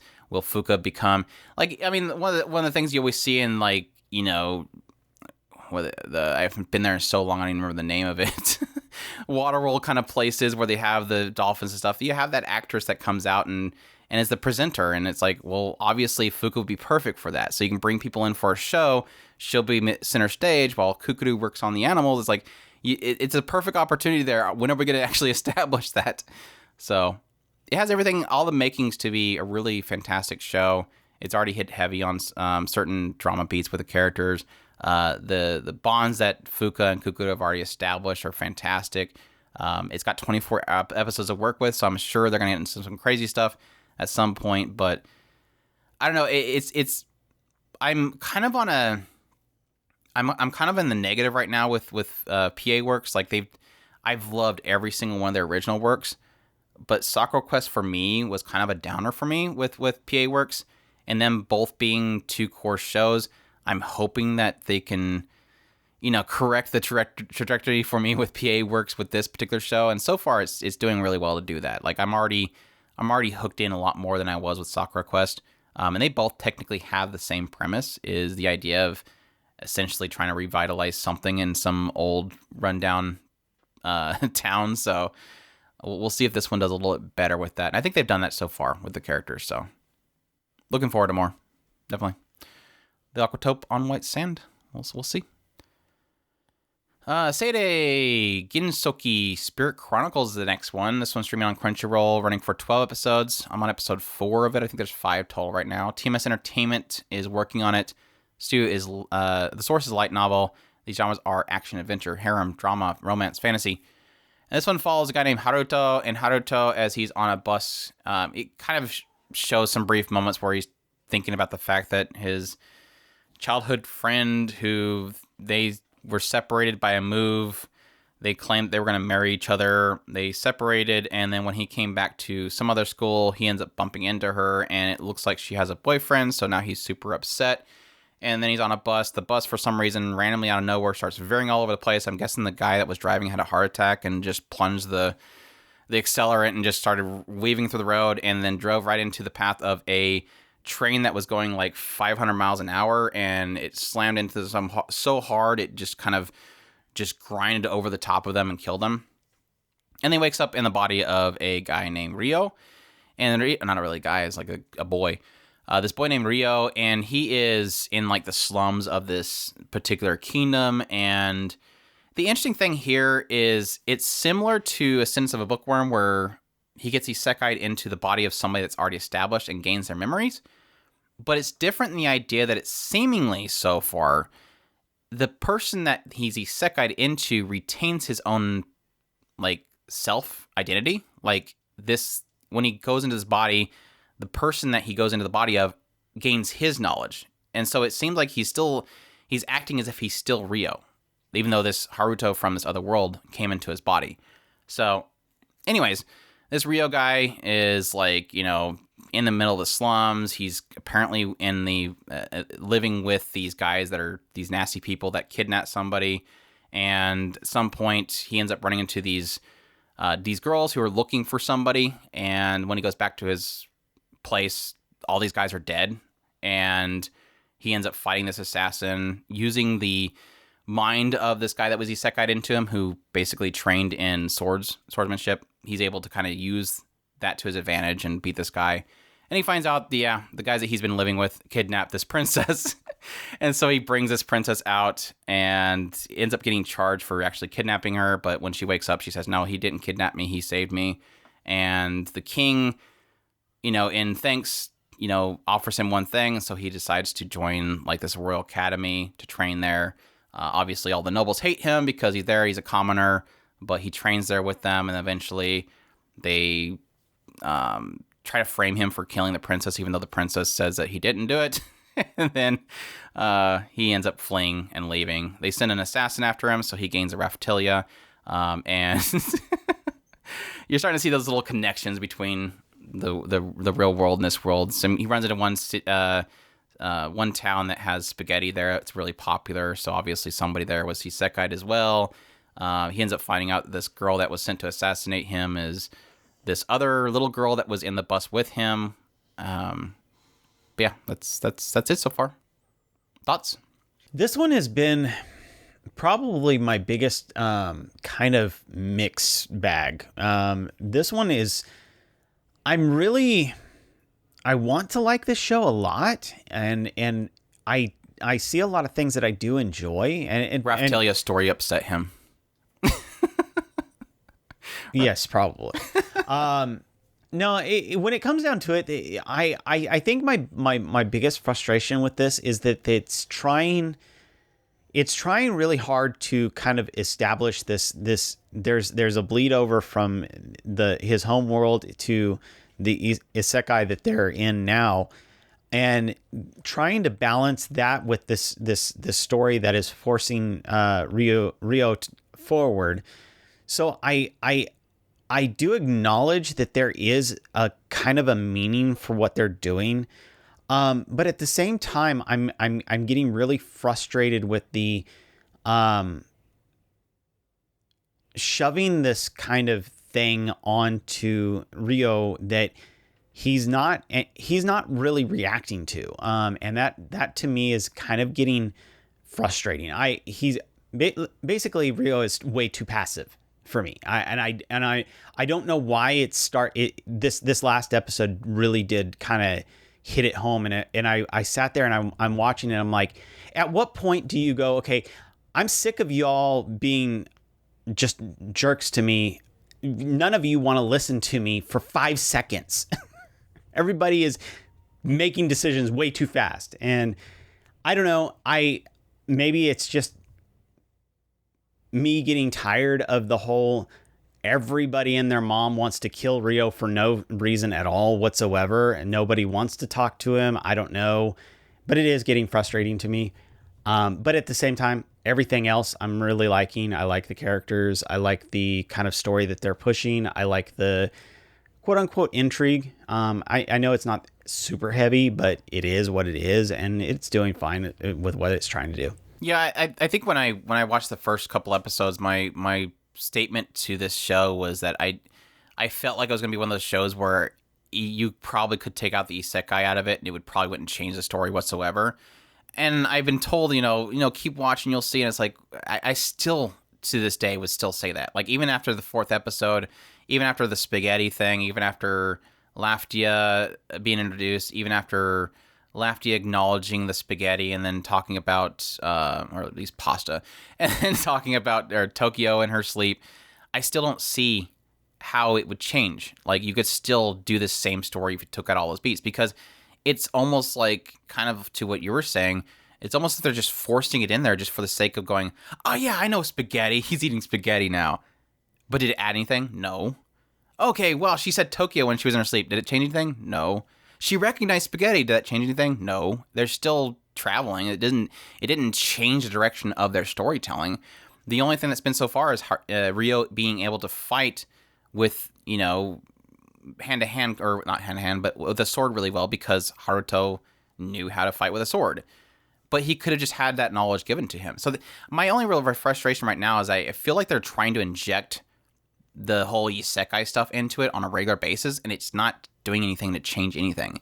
About the only thing that we've seen that has been changed by that is the fact that there's a girl that owns this Lisate, I think you call herself Lot. This Lot girl has a huge $1 million business because she sells spaghetti. But that's her, and that was like a brief moment that we've seen her. It doesn't change what Rio's story was, and I think that's like one of my frustrations that I have. But that aside, that was just really a point that I made, that this could be without the isekai. Does it ruin it? No, I just think that it bothers me that it's repeatedly shown so many times, but doesn't have any benefit or negative to the story whatsoever. Well, let me throw this out there. Why would we care about the fact that the world has isekai characters when Rio himself doesn't care? Right. He's like, hey, who got him? Why do I have all these memories? Oh, well, moving on.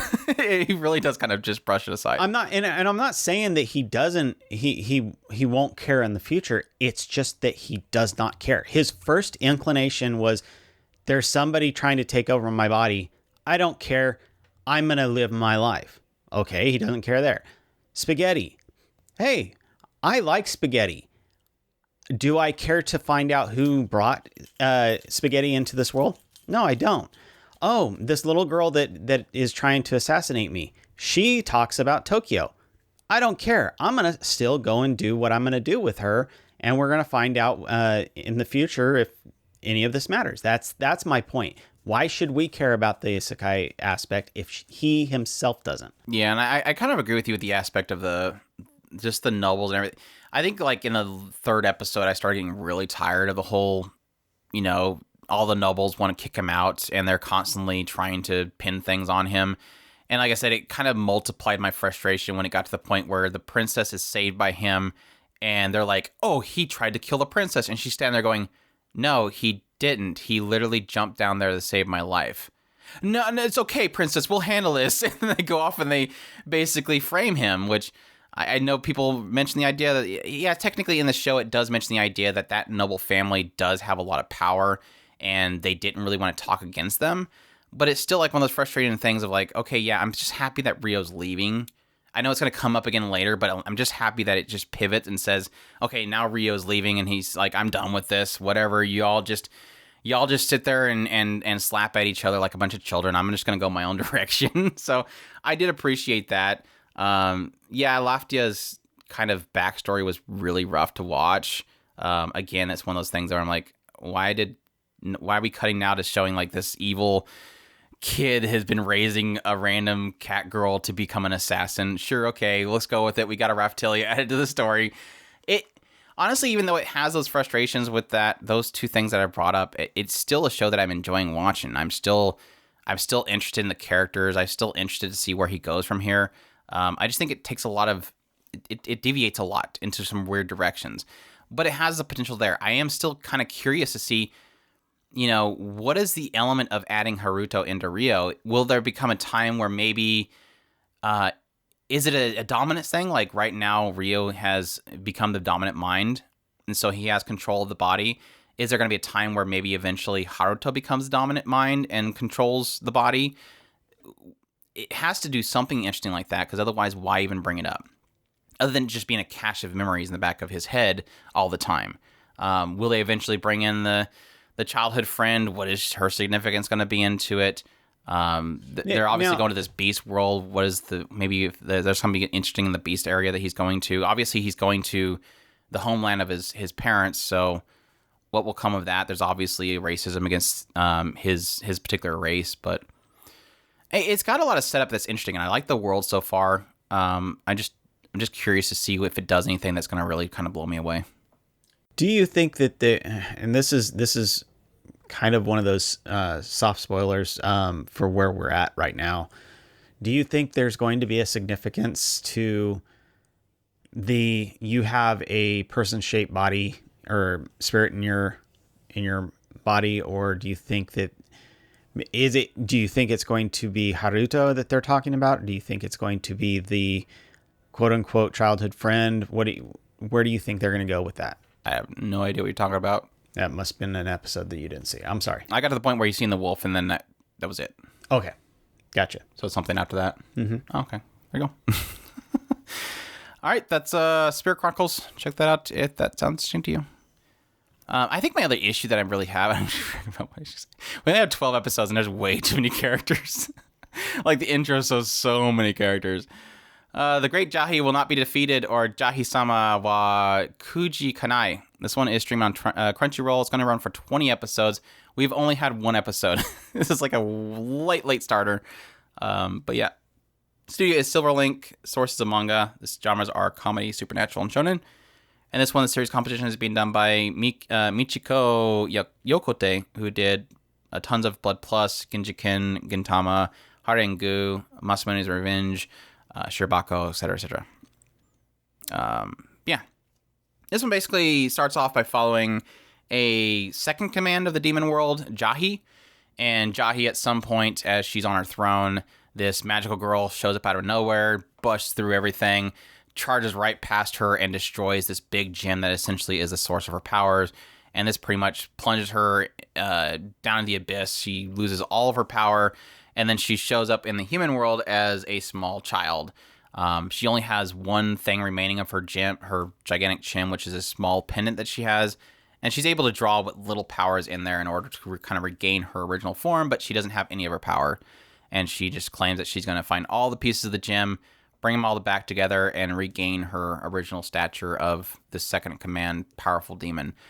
But yeah, until then, she has to work part-time at a bar just to pay her rent, and shenanigan happens around her claiming to be something that she's not really. So, your thoughts? One episode? One episode? I love it. I think they did fantastic setting everything up, giving you some idea as to where the direction of the comedy is going to be going. It seems to be very, very centered around kind of her, I'm not going to say Chunibyo-ness because she's technically not a Chunibyo, but her personality, it gives off that kind of vibe. Delusions of grandeur. Exactly. And so it does really fantastic at that, and I think it does. It can only go up from here. I hope. I guess it can crash. I really hope it's not. They're doing really fantastic. I love the characters that they've added so far, and can't wait to see what other characters they add. I really want to see where they would go if they add in the magical girl later on. Yeah, that's like, I'm hoping that since it's gotten slated for 20 episodes, which doesn't really mean much because they were such a late start for the show, it doesn't really change much. But based on the fact they're going 20 episodes, I hope they have plenty of material to really work with. But it is definitely one of those ones after the first episode, I'm like, can this really keep going? Like, can this keep this joke and keep it fresh? I'm assuming just adding additional characters in it obviously going to keep it going, but it is one of those ones where, like, the store manager was fantastic. Like, the moment that she realizes her power runs out and she becomes chibi form again while she's at work on break, and then suddenly the store manager comes in and she just, I guess the jig's up, stands up on the table and starts yelling about how she's this demon lord and she's going to take everybody on and she's super powerful, and then she's like, oh, wow, so you did get over your fear of fire. And it's like, no, that's not what I meant. Just like the store manager is fantastic. She just throws her off so bad because she's talking about how great she is and how powerful she is and how she's going to kill her and stuff. And then she's like, oh, that's okay. We're fine. It just totally foils her every single time. But no, I agree. It does have a setup. It sets up perfectly. I think the Seiyu was a perfect choice. Like, they could not have chosen a better Seiyu to do Jahy. She's like the girl from Sugumomo. I was trying to think of the other one. Oh, Uzaki-chan from Uzaki-chan Wants to Hang Out. Yeah. Just a perfect voice for this kind of, whenever she does get all worked up and high and mighty, she has that raspiness about her voice. It just works out perfectly just for that type of character. So perfect choice for Seiyu. And she pulls off that character so well. Yeah, it's got all the makings to be really fantastic. It's hard to really say. I only put it on here because it's got an episode, so we can talk about it, but it's going to take a little bit of time to see if it really goes somewhere. But I think it's so far set up perfectly, and it's got all the makings to have a really great chemistry to do that. So I am glad that they're getting 20 episodes, though, because there's just like Devil is a Part-Timer. It didn't have time to breathe. And while it did fantastic, don't get me wrong, I'm not saying that I'm saying that it didn't have the time to really show its true cards. And this show, with 20 episodes, hopefully it'll get that chance. Yep. The great Jahy will not be defeated. Check that out. That sounds to you. Peach Boy Riverside. This one's streaming on Funimation, running for 12 episodes. In episode 5 so far. Studio is Asahi Productions. The source is a manga. Genres are fantasy shonen. The director is Shigeru Ueda, who did Gekidol. Series competition is Kiichiro Uchi, who did Quintessential Quintuplets, Hinamatsuri, The Demon Girl Next Door. Creator is Shinja Cool-kun, of course, who is the creator of Miss Kobayashi's Dragon Maid, Komori-san Can't Decline, and I Can't Understand What My Husband Is Saying. This one opens up with I almost want to lay this out as episode 4, episode 1, episode 2, episode 3, episode 5. Because episode 4 pretty much gives you the perspective of, or it was episode 3. Maybe it was 4. Yeah, it was 4. Episode 4-ish, whatever, somewhere around there, 3 or 4, pretty much opens it up as this girl named Sato Torin, who's later called Sari. I'm going to call her Sari from now on. Sari is this princess who is in this kingdom, and this world is full of Onis that can pretty much destroy entire kingdoms. At some point, this Oni shows up to his place, or her kingdom, and essentially forces them to have to sacrifice, 30 villagers on a daily basis, or every month, or something like that, or he was going to wipe out the entire kingdom. Well, this Oni quickly gives up on this idea when he realizes that Sari is kind of walking around with this boy named Mikoto.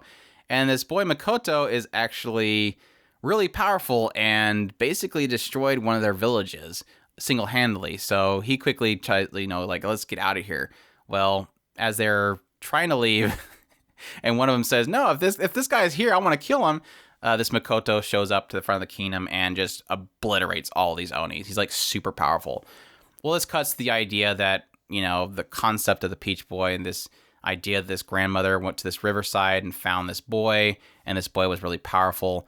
Well, technically in this particular story, they're insinuating that a lot of these children went down this river. So it's implying there's a ton of these Peach Boys, which we'll find out in the later episodes that Sari is one of these.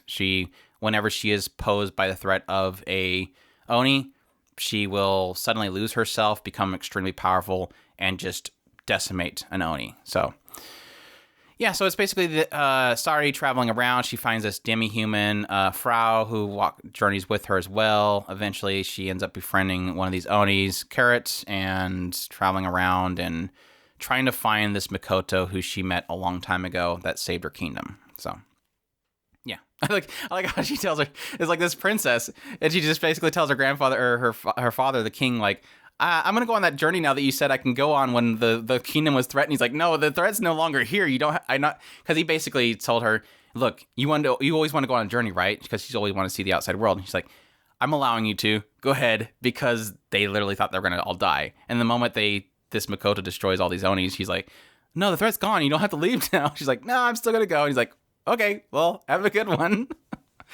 So yeah. Your thoughts? The interesting take from the creator of Miss Kobayashi Dragon Maid, eh? I'm not sure where I stand on this. I do like it. There's a lot of intriguing aspects. This actually feels very shonen-esque, where it's setting up for a grand adventure, and we're going to see this whole 400 episodes later, we're going to look back at this and go, we should have seen that this was a shonen epic a long time ago. That's how this feels right now, is that it's setting up for the long haul, where you're going to slowly start seeing more and more factions as things go along.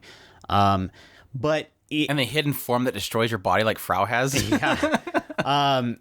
And Frau is a perfect example of that, actually. The way that Andrew is pointing it out, Frau just randomly, you know that there's demi-humans. You haven't really seen very many. You know that there's the Oni, and you do know that the Oni do have the inclination to be both good and bad, just like the humans can technically be good and bad. So all these different characters, and how you can see that there is this kind of a balance between the two. You've already set up the shadowy characters that are trying to force wars. So you know that there's probably a third or fourth faction going on. Like I said, it has all the makings of a grand shonen-esque type story. So it'll be interesting to see if that turns out, or if this is just going to be a one and done, and we'll see where we go from there. But yeah, as it stands right now, it's intriguing. I'm not totally super excited about it all the way, mostly because it is a more darker type story. So we'll see if I can tolerate it, but as it stands right now, I'm interested very much. Yeah, I'm super mixed. I know that it really started off really rough for me because it just kind of opens up and Sari is just traveling and finds a demi-human. And so it is one of those ones, even though I joke about it, it feels like it's one that you should watch like the 4th episode, then the 1st, 2nd, 3rd, 5th. I know there's a lot of people out there that are making a huge joke about the fact that they're just waiting for the show to end so they can see the chronological order to watch it. And like, it's literally only one. You take the 4th episode and put it at the beginning. That's the only thing that's confusing about the chronological order they place this. Not that it ruins it, it's just it feels like you're just jumping right into it with the 1st episode, and it feels a little bit jarring. And then suddenly, eventually, they have an episode that tell the backstory. So it's not that big of a deal, like a lot of people are making it out to be. But I guess my only frustration early on was 2 things, and that was really around the idea of the fights with the Onis being very one-sided. Like, every time the Onis show up, it's super hyper beam wipes out everybody. That's their power. Just super hyper beam, everything gets destroyed. And then, okay, super hyper beam doesn't work on a Peach Boy. Peach Boy kills Oni. Okay, next fight. Super hyper beam. Oh, it wiped everything out. Super hyper beam. It doesn't hurt. It doesn't wipe out a Peach Boy. Peach Boy kills the Oni. It's like the fights themselves are very just blah. Like, why do we even bother? I think there's so much emphasis. It's like, I don't know if maybe Shinja Kyokun has an obsession with gigantic beams, because we've seen plenty of that in Miss Kobayashi Dragon Maid, but the beams are dumb, and they really need to chill on it. And anyway, I was happy because when it got to this Kyukiski, I love this name, it got better. Like that fight was like, okay, good. You can do something besides just super hyper beams. So that was kind of a... No, he still did super hyper beam. He did one, yes. He did technically do one. It just didn't wipe out an entire nation. And I was really joking about the fact early on, I'm like, I don't know why kingdoms exist in this world, because it seems like all they have to do is walk up and boom, it's gone. I thought about like they have a nation that's taken probably a good at least 200-300 years to build, wiped out in a split second. Why is there even nations that exist in this world if they can take them out that quickly? But and my other frustration was Carrot. It's like all I can explain is cute girl allows to be joined group. Like when they introduce Carrot, she literally wipes out a huge chunk of a kingdom. And then not even a few minutes later, just because she's cute and she's given up on life, Sari brings her into the group and they run off on happy go lucky. Now, granted, I like what Carrot adds to the group. It's adding the conflict of why do you walk with humans? Why, with you such power, would allow them? She sees the discrimination against her, even though it's warranted. I like what she adds to the group. Definitely, I love that. It's just it was dumb how they added her to the group. I guess that didn't make any sense. But I don't know. She got a lot of good stuff set up with the story and the world. I don't know. It's not doing anything incredible at the same time. Like it's kind of one of those ones. It's probably going to become a cross-range for me, where I don't know. I really don't know at this point. I like certain aspects of it. I don't like other aspects of it. It's got a lot of cool setup. It's got good characters. It's got a chemistry set up there. It's dealing with dilemmas of racism and, warranted stuff. And I don't know. Are they going to run into more Peach Boys? How many ran down the river? It's a mixed bag for me. But I am still intrigued by it. I am watching it, and I'm kind of captivated by it. But are they going to be able to do anything in 12 episodes? I don't think so. I think this is going to be the hugest source material bait in the entire season, honestly.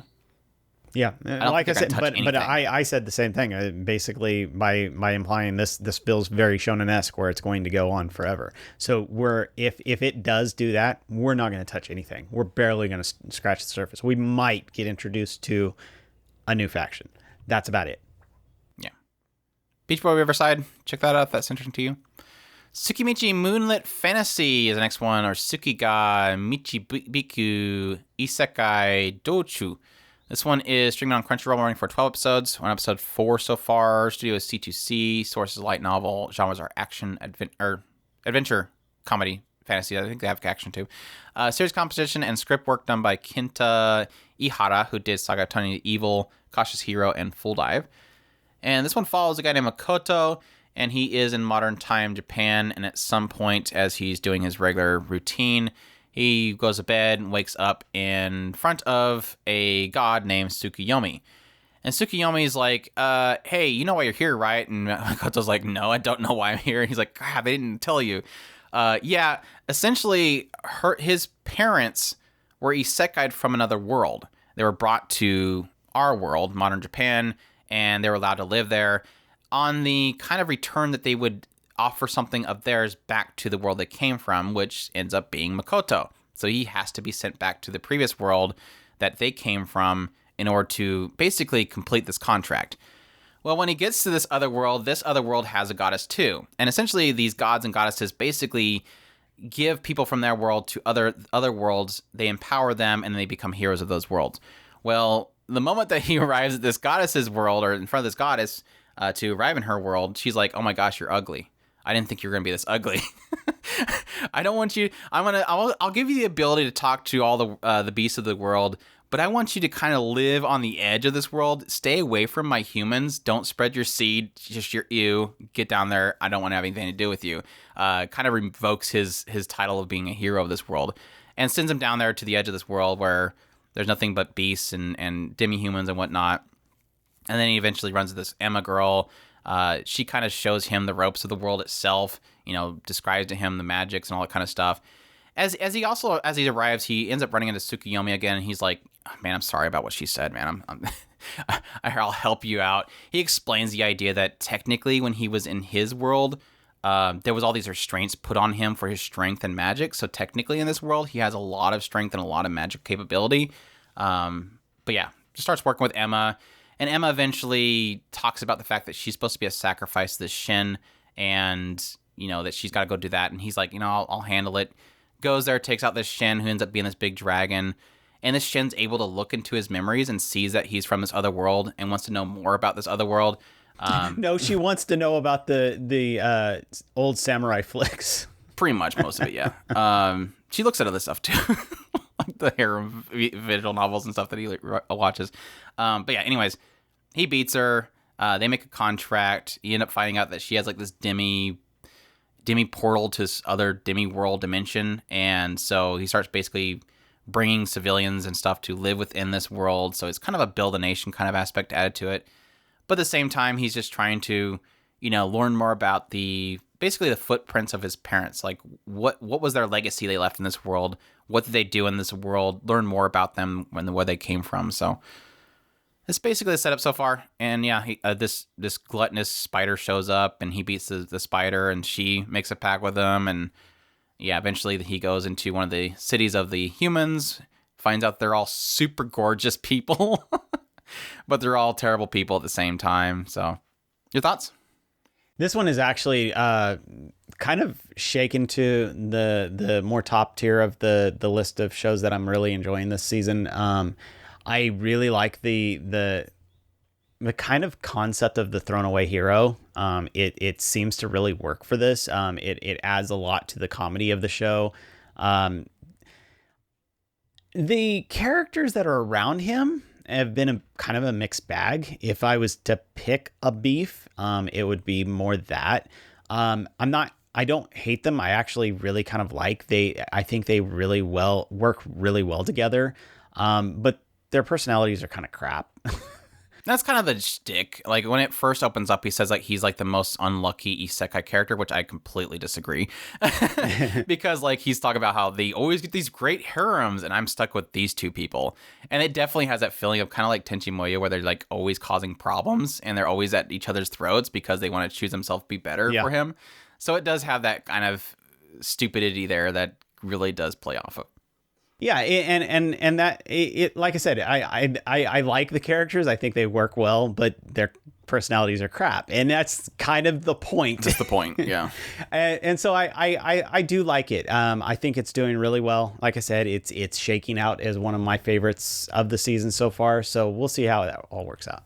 Yeah, that would be the thing for me, is like, this is the hugest surprise for me. Like, I did not like the cover art for this. Did not like the character designs. I just thought this was gonna be a throwaway isekai show, and when I fired it up and I started watching it, and like I said, I had that feeling of like, dude, you don't have it that bad, stop it. You're like, you are super overpowered, you do have a harem, you are doing very well, but it does technically eventually get into the idea of like, yeah, this dude's got some problems. More so the fact that the harem that's with him causes him a lot of problems.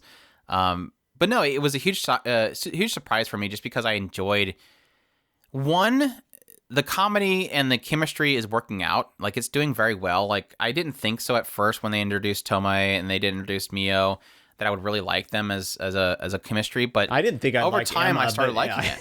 And Emma's like adorable. I love her to death. She's so pure. But no, it's like it's adding all these things into it that are improving the chemistry more and more and more and more.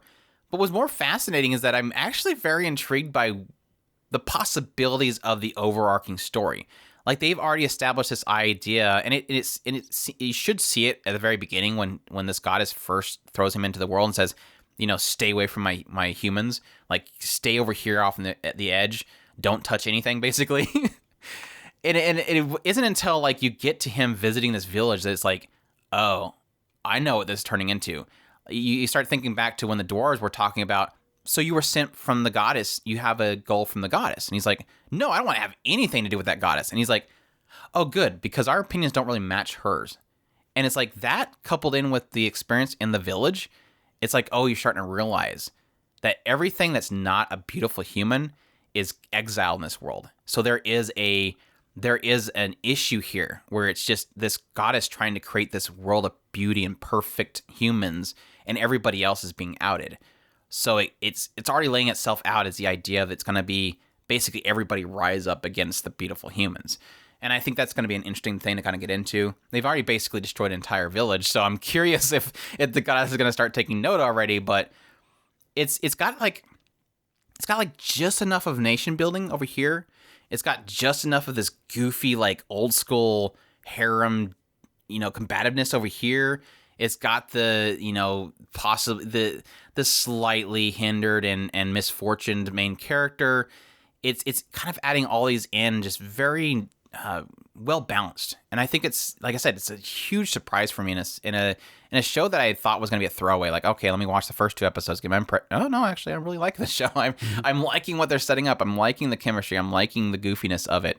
Yeah. It's like they can't control their powers. They're just like decimating these humans. And they're just destroying the entire town.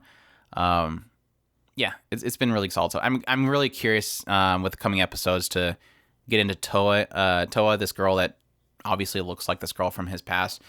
I'm curious to see what she adds to it. I'm thinking that she's going to be more the straight man character, where she sees the absurdity of their power and like comments on it. But I'll be curious to see if she can add some. Obviously, he's going to be attracted to her because she closely resembles this girl that he liked. So it's probably going to add a little bit of an issue for Tomoe and Mio, but we'll see. But yeah, TSUKIMICHI, definitely promising. The Duke of Death and his Maid is the next one, or Shinigami Bokuchan to Kuro Maid. This one is streaming on Funimation, running for 12 episodes. We're on episode 4 so far. The studio is JC Staff. The source of manga. The genres are comedy, supernatural, drama, romance. The director is Yoshiki Yamakawa, who did Be the Beginning, Hatsukoi Limited, and Little Busters. And this one follows a duke, as I would lead you to believe. And when he was younger, he was cursed by a witch that anything that he touches would die. And this is implied that it's also, of course, living things as well. In response to this and the fear of him, his mother ended up sending him to a remote mansion where he lives out his days alone. He is joined by his longtime butler who takes care of him, but at some point his butler gets injured, and this maid that he knew when he was younger, Alice, ends up showing up and taking care of him. And the thing with this is that Alice is, let's just say, super thirsty for him. She wants him bad, and she loves teasing him, and she loves flirting with him all the time, getting really close to him. And obviously he's terrified of this because he does like Alice, but he's definitely afraid of harming her. So that always kind of turns into the comedy beat for the most part. But yeah, your thoughts so far on the Duke of Death and his maid? I do love the whole what you want the most is the thing that you can't have, that this kind of gives off that vibe of. The interesting thing about this show, other than it's really kind of more chill kind of comedy, it does really well with that. Not low key like Renge. Non-Biori. It's not that low key, but it does kind of take its time with its comedy. A lot of it is more situational of how can Alice tease Duke. I really do love their chemistry. Their chemistry works really well together. Some of the other characters do add some spice to it. The more recent kind of very heavily introduced little sister of Duke and how she kind of fits into the cast.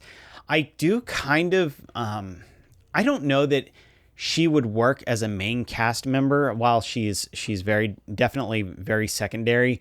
I think she would overpower the main two too much. She does work really well as here, let's bring her in for a couple of comedy skits and then send her back off to home. We have introduced some witches, so we can hopefully get some reveals as far as his curse. But I don't think we're going to get anything massively significant because we still have 2/3 of the show left. We can't resolve it that fast. So it'll be interesting to see where it heads from this point forward. I do love the comedy. I think it works really well for this show. Your turn. Wow, you talked a lot for that one. It's like all the other shows you don't talk much on, and it's like, okay, go on. Yeah, first of all, unfortunately, some would probably say unfortunately. I'm mixed on it. I would rather otherwise, but yeah, this is the JC staff, the group that did the High Score Girl, so it has that same CGI styling to it. I would prefer not to have done it, but they do it, and it does look fine. I do like how, Alice's model and everything looks great. There's some other characters that their models are more stiff looking. It does have the trappings of the stiff CGI, definitely, but overall it works for it. The styling works perfect for it, so it's okay in my book. I'll live with it. That said, definitely a very cute show. I think it's very charming with its interaction between Alice and Duke. Definitely a lot of fun in that regard. This is technically our, teasing girl series for the season. So if keeping up with all the teasing girls genre, this is the one for this season. It definitely pulls it off. Her constant teasing is way too cute. I love that. And they've already technically established it very early on that they are in love with each other, and they've expressed this. But the difficulty is that they just can't touch each other. And even though she gets very close all the time, and I'm like, girl, stop! You can't. Like all he has to do is stumble, and you're dead. That's that issue that I have is I'm constantly going, you're way too close. Not like they're gonna do anything. It's not like they're gonna have her die in the second episode. They wouldn't do that, would they? They wouldn't do that, would they? Have her just die out of nowhere. I don't know. And maybe have a witch have to come in and undo the death or something like that. But yeah, it's very cute, very charming. And I definitely do feel for them. I do want it kind of resolved. But at the same time, yeah, technically, I doubt that they'll ever resolve it, especially not even in this season. It probably still is ongoing, but it's super cute. I mean, maybe they'll do the same as they did with High School Girl. Maybe they'll actually have it a conclusion and do the full adaptation. But we'll have to wait and see. I love every now and then it'll cut to the mother in their mansion, and Viola will bring up some random thing that's happening with Duke, and she just kind of goes, "Oh, I don't care." It's like, what the heck? They're already technically implying the idea that they want to get rid of Duke and replace him with the his younger brother to take over the family, because they just don't feel that he's able to do it. And it's funny because I'm curious if it's going to be one of those cases where it's painting like the mother doesn't care about him, but she actually does in the end. I'm curious at some point they're going to just finally reveal, like, no, she's not really trying to replace him. She just does realize at some point, we can't keep waiting for him. The family needs to go on. So maybe it's a reluctant thing that she's replacing him, but she actually does care for the Duke. Obviously, if they didn't get rid of him immediately, that she does care for him, but they are taking care of him. But they did imply the idea that she's going to cut him off, which does seem a little nasty. Maybe her sharpness is just her overcompensating for her own frustrations of how she can't fix it, but so she's kind of trying to make herself believe that she hates him type thing. Yeah, that could be it, but also the idea of you still technically have a whole entire family that still needs to survive, and you can't survive having him isolated like that. So it is one of those things where you kind of have to let the one bird go in order to save the nest. But we'll see. It's good so far. Definitely great. I love the butler's fantastic, and I love how he just completely throws off Phyla. That was great as well. The witch that they introduced was interesting. Love her character so far. I hope that they see more of her. But solid cast, great moments, very cute, very charming. Interested to see more of it. But Duke of Death and his maid. Or I'm sorry, the Duke of Death and the Black Maid is technically how it's supposed to be. All right, moving on to our next one we have is Remain. This one is streaming on Funimation, running for 12 episodes. We're already 4 episodes into it. Being done by Studio Mappa. The source is original. The genres are school and sports. The director is Kiyoshi Matsuda, who did Kakegurui XX and Kumamiko. And the writer that's for this one is Masafumi Nishida, who is the creator of Tesla Notes and did series composition for Tiger and Bunny. And this one follows a guy named Minato. And Minato, when it first starts out, he is waking up from what seems like a coma. And we kind of find out that apparently 6 months or so prior to him being in a coma, he was in a car accident with his mother and his sister. And it was so bad that it, landed him unconscious. And the other weird thing is that when he wakes up, he's like, he doesn't even recognize his sister. Essentially, he has lost 3 years of his life. When he wakes up, he has lost the memory of the last 3 years of his life, pretty much his entire junior high school years. Which apparently during that time he had joined the water polo team, and they ended up going and winning the nationals. So pretty big polo player, but unfortunately doesn't remember any of it. You kind of find out when his teammates show up to see him now that he's woken up, he doesn't recognize any of them, and this is obviously devastating to them, but more so devastating the idea that he was, a national player, and now he doesn't know anything about it. So returning to his life, he's kind of slowly trying to pick up the pieces of his life.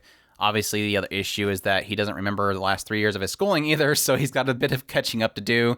He's obviously has to rehabilitate his body as well because he's been in bed for the last 6 or so months, so he's obviously got to regain his strength. But yeah, he's going to go back to his normal life, ends up joining a school, and at some point he ends up running into one of his kohais of his school who looked up to him as a polo player. And this guy's like extremely upset about the fact that he doesn't remember anything. But he goes back to school.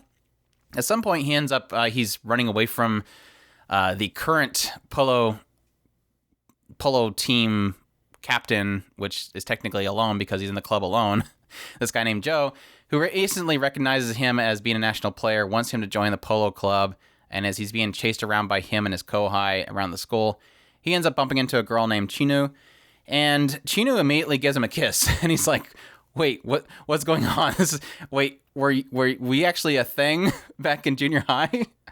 But no, we kind of find out she's like, "No, I made a bet with you. Essentially, he during this time that he's forgotten, apparently had confessed to her, and she rejected him. But then he said, if I become, a national player and win the nationals, that you'll give me a kiss." And she's like agreed with it. And apparently and this is where I'm thinking it's probably something she's making up. She's like, well, are you still playing polo? And he's like, no, I've given up on that. I've lost everything. And she's like, oh yeah, so the rumors are true. You've actually lost your memory. And she's like, well, I guess I win the other thing. And he's like, what was that? And she said, well, you bet that you would become the best Japanese player in high school. And if you don't, you owe me like, what was it, like 220,000 yen or something like that. And like I said, I think she's making this up because she's upset that he's given up on water polo.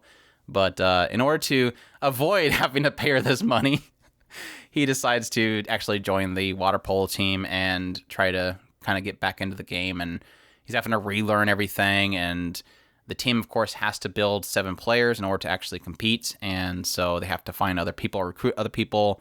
So they kind of try to use the fact that he was a national player to bring in people. But he's like, no, don't get your expectations up. I've lost everything that I know. I don't know anything. Don't put this on me. And that, of course, kind of leads them to weeding out a lot of people.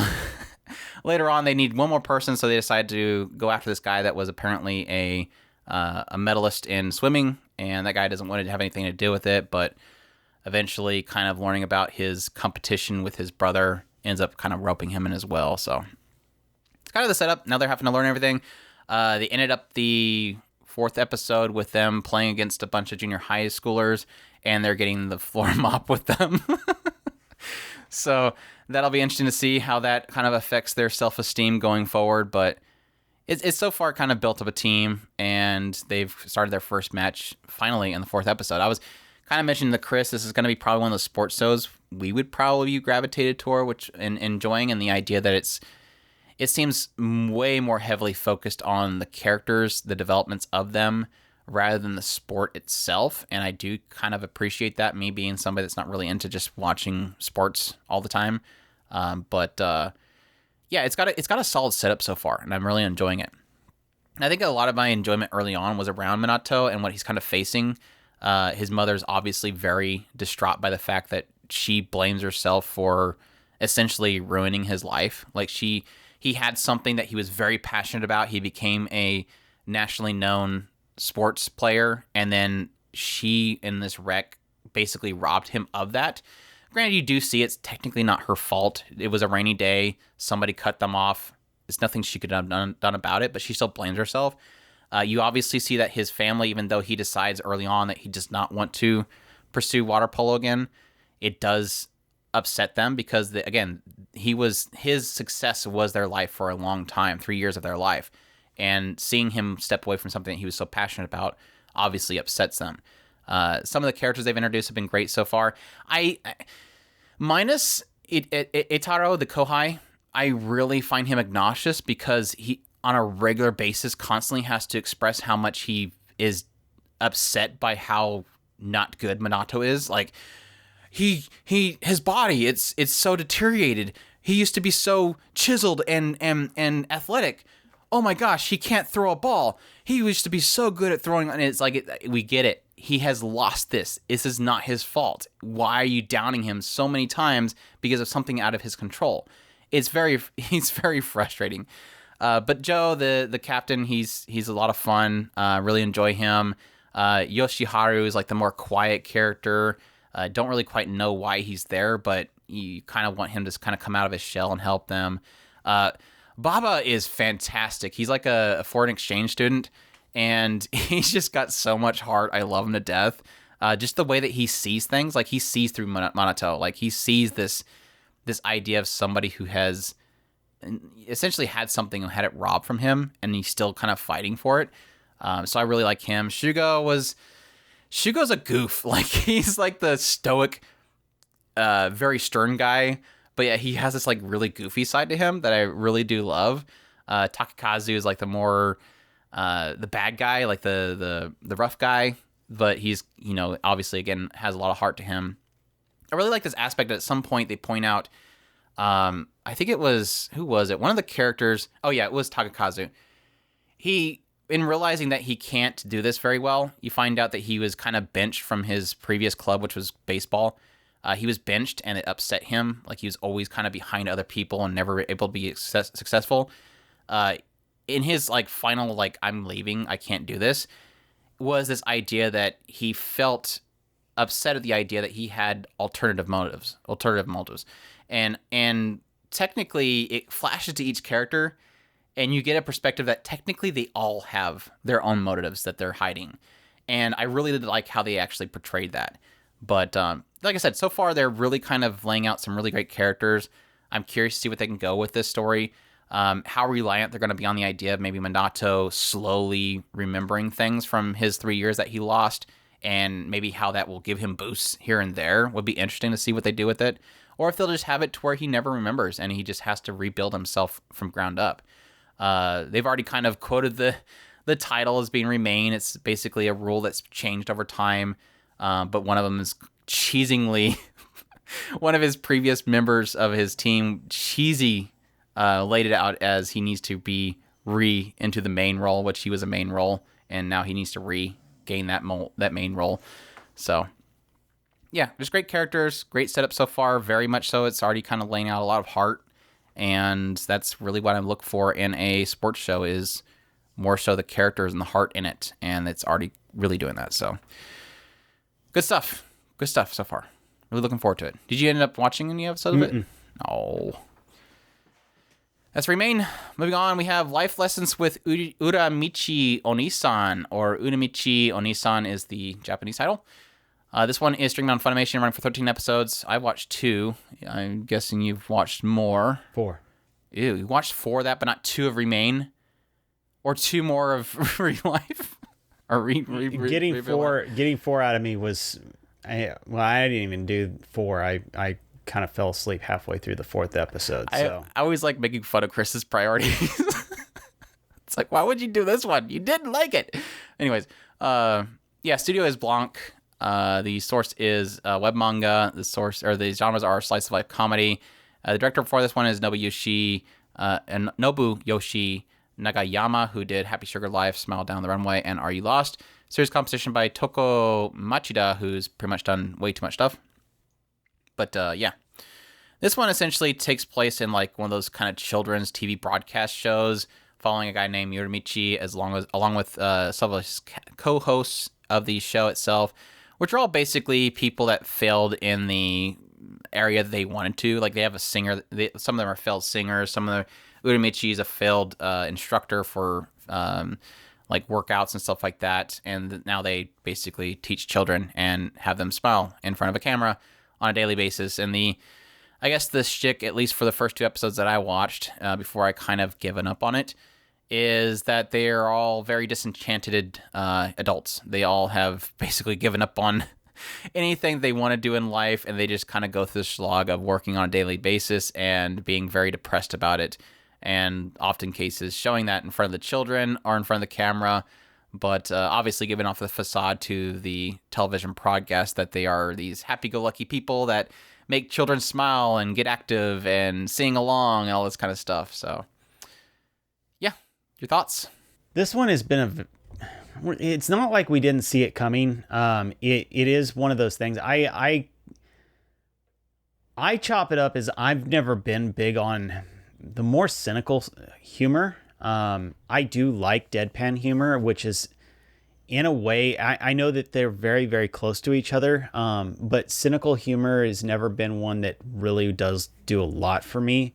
And unfortunately, that is what this is. This is literally, I Hate Life, the anime. And it does contrast with the kind of idea that you are trying to see this through the lens of people who are supposed to be, like Andrew had mentioned, happy-go-lucky, children's entertainment type thing. But in all actuality, all of these people are just hating life in general. Yeah, it's like having Elmo having a midlife crisis. Right. And so I can see the contrast. Unfortunately, the humor isn't solid enough, at least for me, to kind of sell this kind of idea in general.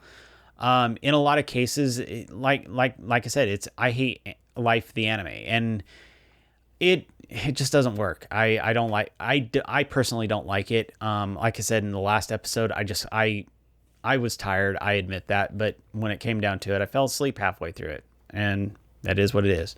Yeah, like I mentioned with my first impressions with my video, it was like one of those things where I don't want to tell people don't watch this show because I didn't enjoy it. This is comedy is subjective 101 right here. This is where this did not work for me, but it will work for a lot of people. It is because it's relatability. You're going to find enjoyment out of this with relatability, I think. If you're somebody who, unfortunately, I feel for you if this is the case for you, somebody that can watch this and see somebody being upset about life and going, man, I relate to that. Like, the prime example is that moment where Uramichi wakes up and realizes it's a weekend. He has the day off, and he is super happy about that. Man, I feel for him. I totally get him. But I've never had that perspective in my life, especially. I mean, I've had times where I've had dark moments in my life, but I don't try to dwell on it because that's just my perspective of life, is never dwelling on that kind of stuff. But I know a lot of people out there are going to go, yes, I can relate to this. I totally feel this dude right now. And I think you're going to find that those comedy beats really hilarious because of that. Again, comedy is subjective. It's going to be different for each person. It doesn't work for me, and that's why I stepped away from it, because I just don't want to. I don't want to sit here and watch a show that I thoroughly 100% am not enjoying. I think I got one laugh out of the entire first 2 episodes that I watched, and it was this moment where he was basically he drew a picture of this creature that's always in his dreams. Like, I think he said like 90% of my dreams has this creature in it, and they ended up making a puppet out of it and introducing it to the show, and he did not like that they're introducing this puppet. And so at some point he tries to use this girl to make them remove the puppet. Like, you think this thing's creepy, right? You should probably get rid of it. And she's like, yeah, I think it's creepy, but you should never treat your friends badly. So I'll accept it. And it totally backfires on him. So I got a kick out of that. The rest of it just didn't work for me. And like I said, it's going to work for a lot of people, and I'm sure a lot of people are going to really enjoy this. I kind of equate it to Amaru-chan. I did not like Amaru-chan, but I know a lot of people were like, man, I relate to this girl going home and becoming a snack gremlin. I totally relate to this girl. Didn't relate to it because I don't like going home and becoming a snack gremlin, so it didn't work for me. It's that relatability and subjectiveness of comedy. And so if the idea of a disenchanted person that works on a children's show is going to be funny to you, definitely check it out. Just didn't unfortunately work for me. So yeah, that's about where I'm at, where it's one of those one chuckle per episode is really all I get out of it. Yeah, and it's funny because you were mentioning the idea of me really enjoying this because of how that gloominess of it, and I'm like, you know what? It's funny because I feel Sayonara Zetsubou Sensei in the show. Like, it feels like this guy's work, but it's not his work. And I don't know why Zetsubou Sensei works so well where this one doesn't. And I don't know if it was just because that was a product of its time that I liked Zetsubou Sensei. Maybe me in that time frame liked it. But this one just doesn't do it like that one did. So I'll be curious when they release Zetsubou Sensei from Nozomi Entertainment if I'll end up reliking it or if I'll have the same problem as I'm having with this. I'm very curious on that idea. So yep, it's Life Lessons with Uramichi-Oniisan. Moving on, we have The Dungeon of Black Company, or Mikyu Black Company. This one is on Funimation, running for 12 episodes. We're on episode 4 of it so far. So you have Silverlink, sources of manga, genres are comedy and fantasy. And this one's series composition is being done by Hitomi Muino, which again is doing Snow White with red hair, Flying Witch, Noragami, Higehiro. So it's like the third one from that person. So hope they're not overworked. This one follows a guy named Ninomiya. And Ninomiya, in our current time in Japan, he's super successful. He has, at a very young age, figured out how to basically invest in the stocks and all this kind of stuff in order to build a fortune. He's got like multiple apartments, skyscrapers. He's become what he claims as being the ultimate NEET. I'm successful. I'm good. I'm set for life. I can just do nothing but be a NEET at this point. But unfortunately, as he's celebrating at this point, he is transported to another world. And in this other world, we find out that, adventurers have, pillaged all these dungeons and everything. They find these very rare materials that they can use for powering things. And so now all these mining companies are basically extracting these minerals. And he is technically forced to have to become a part of one of these mining corporations. And they work him to death, get him down there in these dangerous conditions to mine up these minerals for very terrible pay. But he's not going to let that keep him down. He has decided that he's going to, rebuild to the same point that he was in the previous world and become so successful that he can become a NEET again. But, it's not going to be too easy in this particular world. He quickly kind of pulls somebody into joining him in this kind of crafting of a way of making a lot of fortune. He finds this portal that takes him to the 3rd level where he can get these minerals behind the scenes and make a lot of money, where he finds a monster who tries to kill them, and he decides to barter with the monster to feed them lots of very tasty stuff in order not to kill him. And so now he's basically funneling most of all of his funding that he makes into feeding this dragon so that it doesn't kill him. But yeah, and then it kind of, that spirals into them eventually being forced to join this higher up kind of adventure group that kind of goes down and resets up stuff in the dungeons themselves. And he kind of has to avoid being basically brainwashed by the corporation to do their bidding.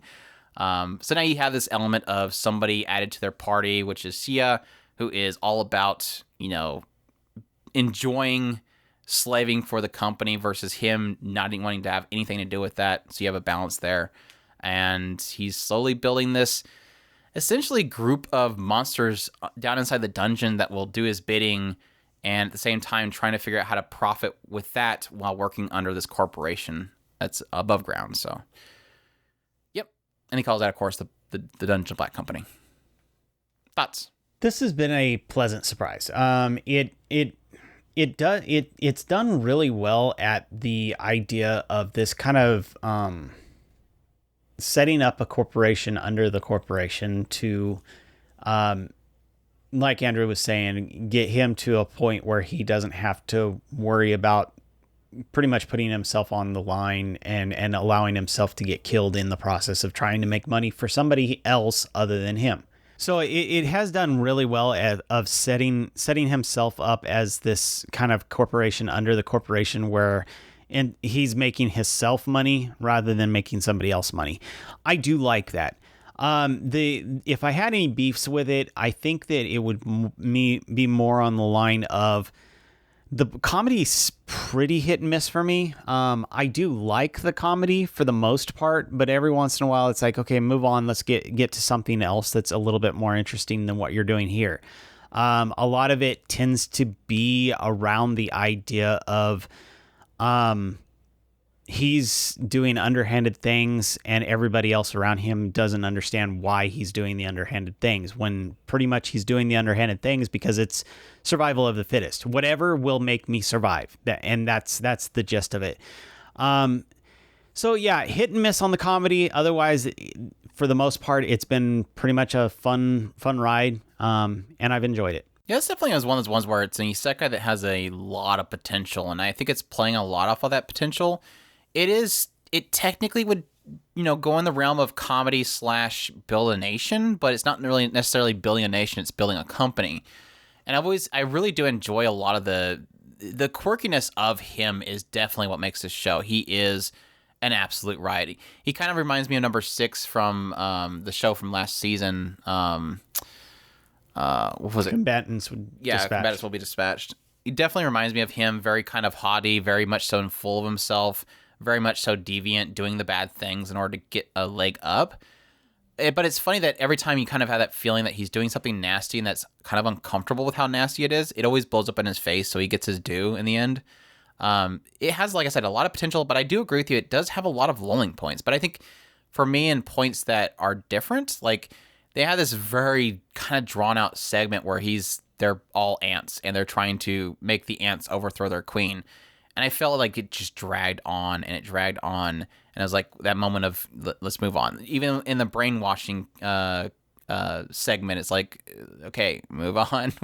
We're sticking on this point a little bit too long. So it does definitely have its lulling points, but it does have a lot of very much so payoffs with the series of how they play out each of these scenarios where he is technically trying to one up everybody by doing something devious behind the scenes and it blowing up in his face in some way, shape, or form.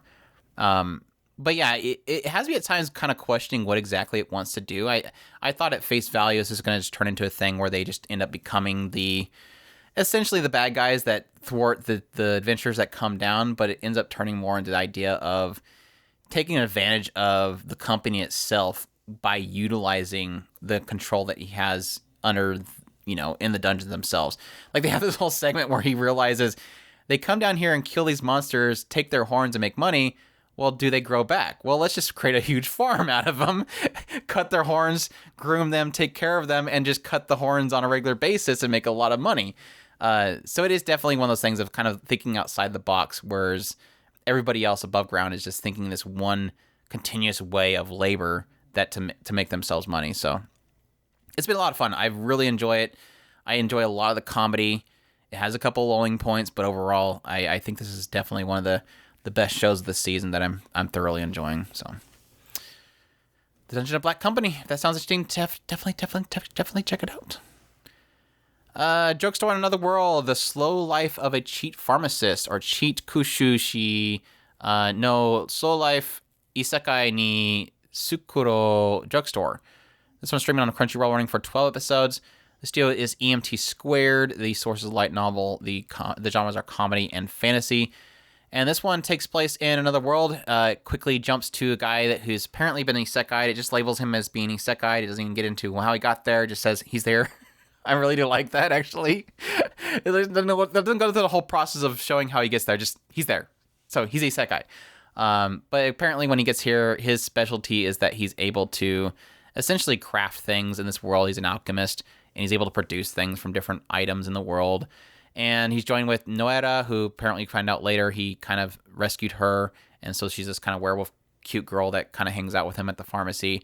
And apparently the pharmacy has a ghost named Mina, and she hangs out there and kind of helps behind the scenes cooking and taking care of the shop in his stead. So yeah, he basically just creates different things. It essentially is him crafting through just throwing two items together. Doesn't even have to be any kind of specialty there. Just this flour makes soap. And he's kind of slowly introducing elements from our world into that world, such as dish soap, energy drinks, which apparently the entire nation is addicted to. So he's basically become a drug dealer at this point. Everybody's fanatical about this energy drink that he's created. And kind of reminds me a lot of I've been killing slimes for 300 years. Everybody got addicted to the energy drink there too.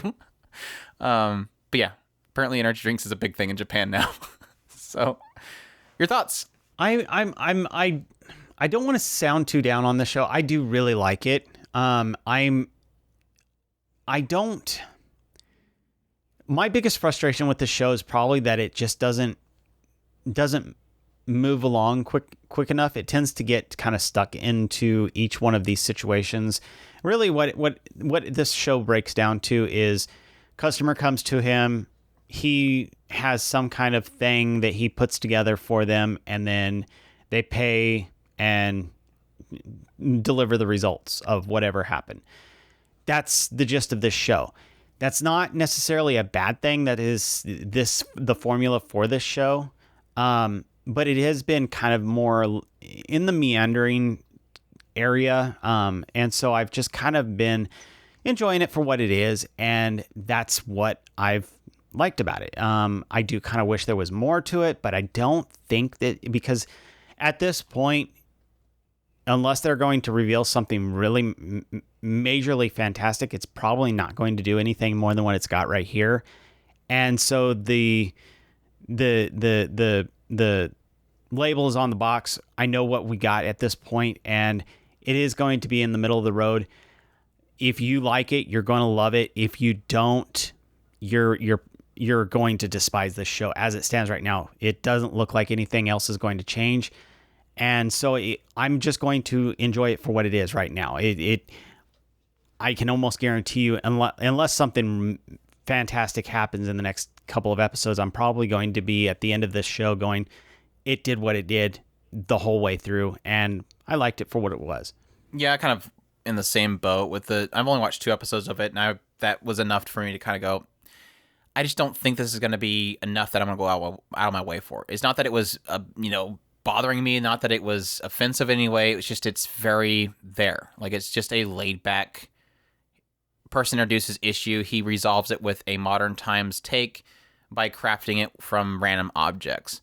So again, you have somebody that has issues with, these bandits invading. Well, what's a modern solution? Tear gas. Let me make tear gas from these 2 random objects. Animals are coming into an area, something that will deter them.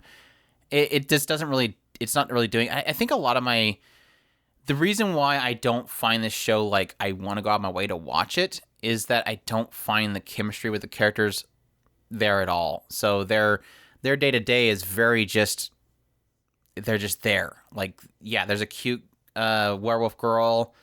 There's the perfect waifu girl that's working behind the counter, and Reiji really has nothing going for him. So it's just kind of like, okay, we're here. Oh, we introduce a tsundere with Annabella, and then she disappears, and we're right back to just kind of just being there. So it wasn't, it's like I said, it's not doing anything offensive, but at the same time, I just don't really feel like I want to go watch the next episode because it's not doing too much outside of just existing. So, but I think if you're looking for just cute girls, isekai, laid back show, I think it's going to be perfect for people. Just other than that, it's not really doing anything to grab me. So, yep, that's Drugstore in Another World. Check that out if that's interesting to you. The Idaten Deities no Only Peace, or Heion Sedai no Idaten Tachi. This one's streaming on Crunchyroll and High Dive. I don't know how long it's going to be running for. I'm on episode 3 so far. The studio is Mappa. The source is a manga. The genres are action, adventure, fantasy, seinen, demons. Series composition being done by Hiroshi Seko, who did Ajin, Jujutsu Kaisen, Cabaneri, The Iron Fortress, Seraph the End, and Vinland Saga. The creator is Amahara, who did Interspecies Reviewers, and the character designs is by Shinja Kulkun, who of course did Miss Kobayashi's Dragon Maid, so the manga. So, yeah. So this one basically opens up, we kind of start things off 800 years prior to the current time. We find out that there is these Idatens who are birthed from the desires of humankind for basically their thoughts and the desire for salvation that mankind give. And these Idatens kind of are deities that show up, and during this time period, 800 years prior, these demons were basically wiping out mankind. The pleas were heard, the Idatens showed up, they fought back the demons, and eventually, as they kind of defeated them, they decided to seal off all the demons by creating this seal, and all the Idatens but one named Rin had sacrificed themselves in order to create this seal, and Rin was left behind in order to essentially usher in the future Idatens that will be birthed. And so it kind of jumps forward to now 800 years later. Rin is essentially training one of these Idatens named Hayato, and we kind of slowly find out that, yeah, like I said, the humankind and other living beings as well, their thoughts and their desires for salvation will create kind of this little void in the middle of nowhere, somewhere on Earth. And an Idaten you can either wait centuries for it to birth an Idaten, or another Idaten can actually pull them from that void and create an Idaten. And again, these Idatens are kind of these sort of deity figures that have a lot of strength and capability. They can't die like normal humans can.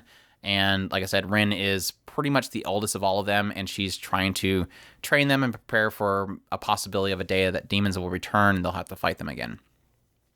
But that's basically how it starts off, and as it goes along, you'll learn more about Hayato, who is being trained under Rin. Paula, who apparently is partially birthed through the thoughts of birds as well, so she can actually hear the speech of birds.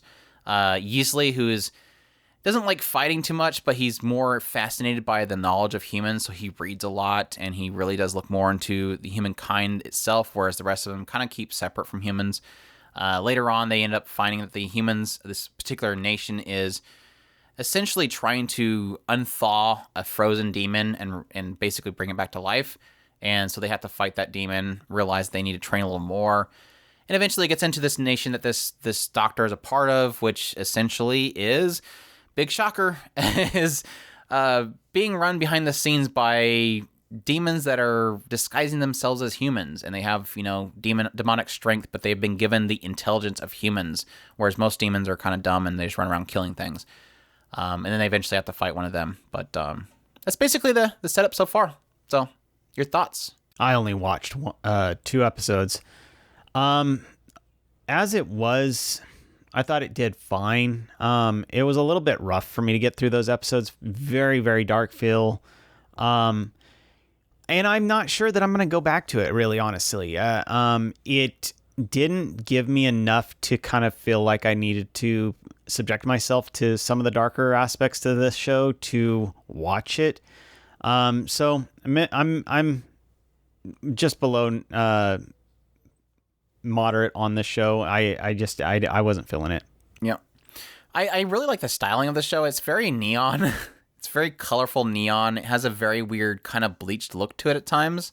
So it definitely has a unique style to it, which is surprising to me because I thought, based on the fact the character designs were by Shinji Kyokun, which I love their work, their writing, but I wasn't a fan of Miss Kobayashi Dragon made manga character designs. But I really do like him here. I love all the character designs. I love the chemistry so far between the characters. You have Hayato, who's a more stubborn, hot-headed kid, definitely more kind of a shonen main character. Rin, who's very kind of mean, but definitely devoted to what she's doing. Paula, who's more of the soft character. Yeasley, who's more of the brainiac kid. They definitely have a nice spread of character types to kind of give it a good chemistry. Adding to that, it definitely has a very shonen feel to the show. It's got that element of, having the threat, having the need to train, having the usual shonen character who's the overpowered one that obviously eventually they're going to have to remove from the scene because they're stupid overpowered. But I think the thing that's got me intrigued most is that I'm hooked on the show so far. I like the setup so far. I like everything. It's got me grabbed. I'm loving every episode. I love the comedy, very slapstick, having a character get beat the crap out of by the lollibaba basically. But it has, and this is partly in sync with what Chris is saying.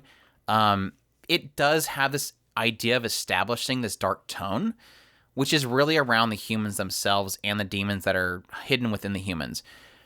And what I mean by this is that they've established this idea that, and it's mostly through Yeasley, who is definitely our eyes to the humans, really, because he's very much so ingrained himself into it, is this idea, and what I think they're going to eventually get to, is they've already kind of downplayed the demons. Rin wiped the floor with one of them, like literally wiped the floor with them. But so they've already downplayed the demons that they're involving, and what I think they're going to eventually do is bring up possibly, and I think it's going to be Yeasley. They're going to bring up Yeasley as possibly a quote-unquote villain. And I'm very much so hesitant on how they're going to pull this off, because it can really frustrate me really quickly, or they can pull this off in a way that I'll enjoy. And what I think they're establishing is that, okay, so we've established that the Idatens are birthed from the thoughts and desire of salvation from the humans. And again, they show this in a very uncomfortable scene in the first episode with basically one army wiping out another, basically a village. They're just flamethrowing people. They're executing people on the streets.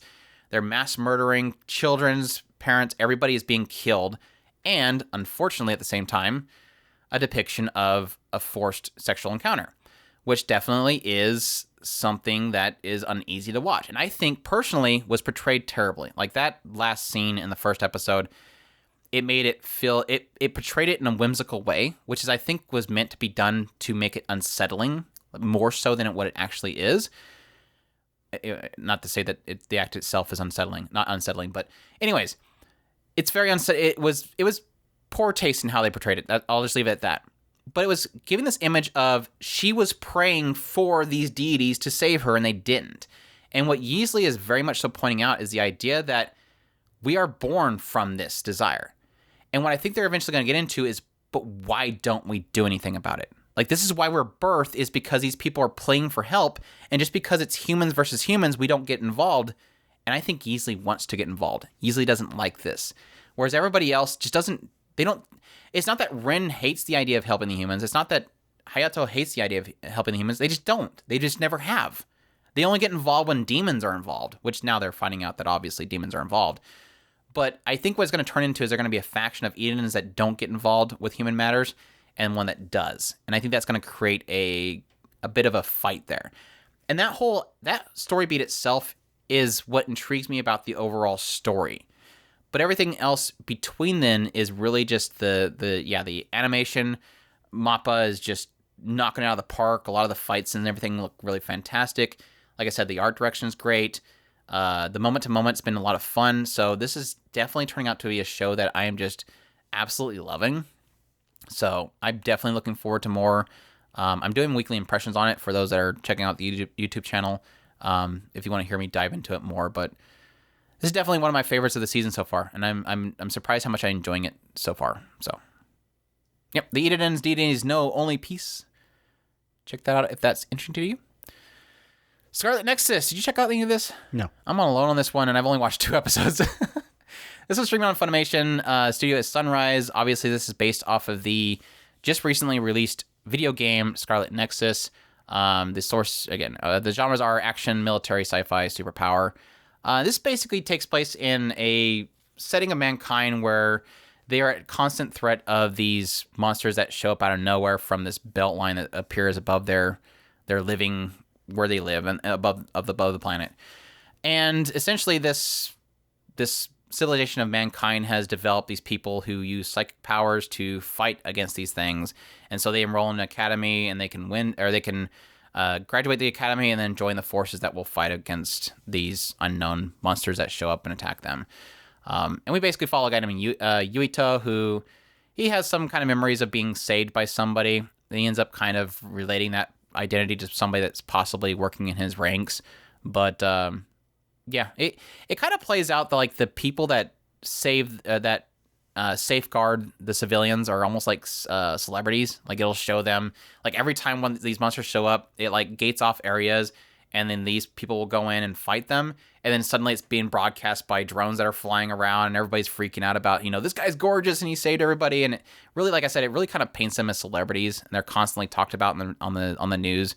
But yeah, I don't know. I love the style of the show. I love their kind of combat uniforms. Look really cool. Kind of reminds me a lot of there was that video game on the Vita a long time ago that I really loved. The one that you're kind of working off your prison sentence.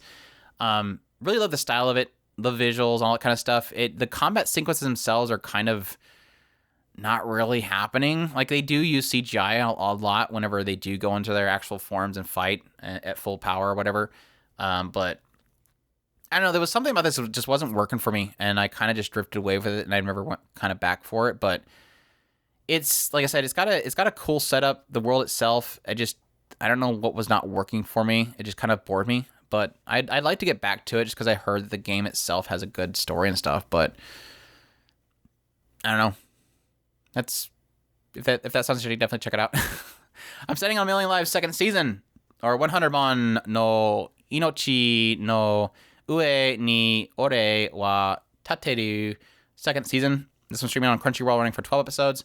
On episode 4 already. The studio is Maho Film. The source is a manga. The genres are action, game, drama, fantasy, shonen. And for those that don't know what the first season of I'm Sitting on a Million Lives essentially follows a guy named Yatsuya, who is at some point dragged into another world by somebody else. As you kind of find out, it seems like there's this party that's being developed over time where essentially one person is transported to another world. They have to fulfill, they're assigned a class. They have to fulfill a quest. And then when they fulfill that quest, they're then transported back into their previous world where they can continue on their life. And it seems like they're then given the task of making contact with another person who will then become added to the party the next time they're dragged to this other world to do the next quest. They complete that quest and they're transferred back to their original world. And as we found out at the end of the first season, it seems like this is all in a way of kind of building a group that can be strong enough to face a possible apocalypse that's happening.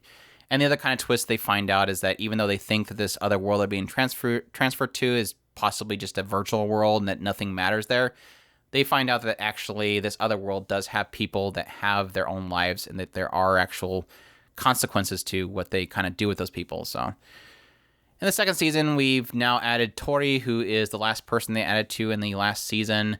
And he is a lancer, and they have to go to this island to offer up this cow, or they find out it's a cow, pretty much. They end up finding out that the cows are pretty much almost gone because this island of islanders have been actually having to offer these cows to the orcs that have taken over, or that have, basically invaded their island, and now they have to fight back against the orcs and how they possibly do that. So, your thoughts on season 2? So far, they've done fairly solid as far as what they're doing so far. I kind of am done with this arc that they're doing right now. I think they've dragged it out. Way. I think they've dragged it out a bit. But they're always dragged out. Each one of these quests are very long. But this one, I kind of for some reason have a fatigue with this one too. it is. It's one of those things there's this delicate balance of getting the story told that they want to tell in each one of these arcs, and trying to overstay their welcome. And while this story has had a lot of different quirks to it, I'm not going to say nuance to it, because it's not like it's been very blatant. This is what we're trying to do in this particular arc. They haven't quite balanced it well to me. It seems like they're trying really, really hard to do some things, especially with the quote unquote main character. They're really, really trying to ultimately, I think what they're trying to do is ultimately sell you on the idea of him as a utilitarian character. Each one of the other characters, they have very much been shoved to the back burner, and they're focusing a lot more on the main character as, look, there's a reason why we're doing what we're doing with him. And I may be trying really hard to understand what they're doing with him. Good luck. I think that there is a lot to him. I think him as a character is too shallow.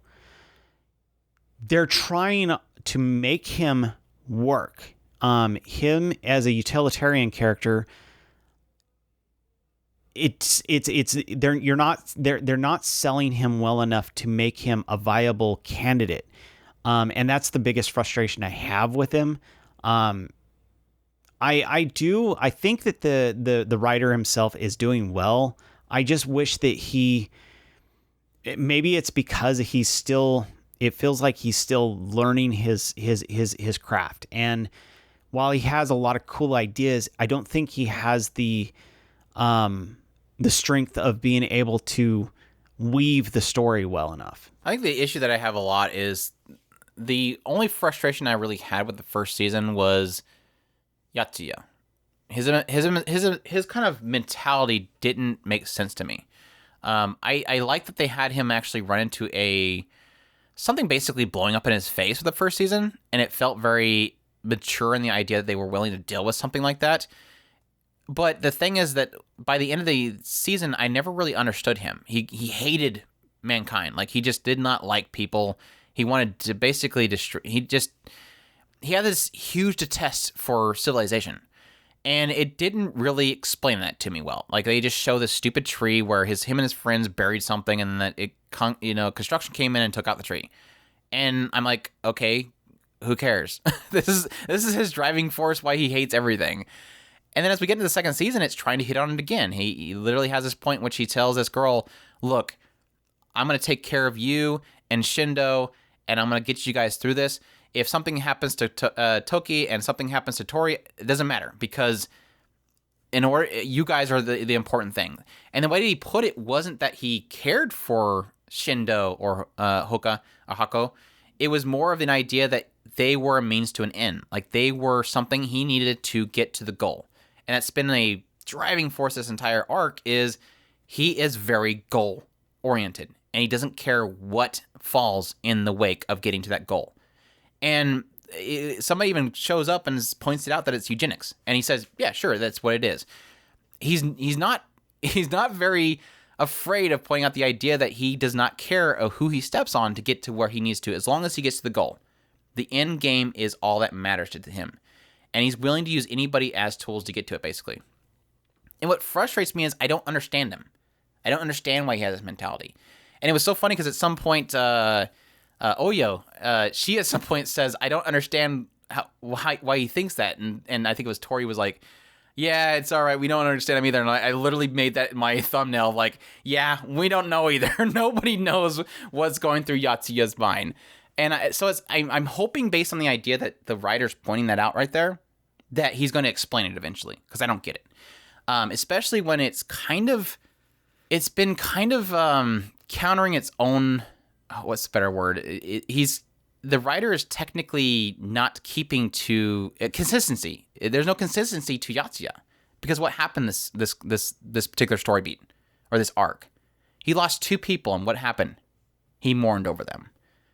So he's establishing over here that he sees everybody as tools and he just wants to get the goal, but then over here he's mourning.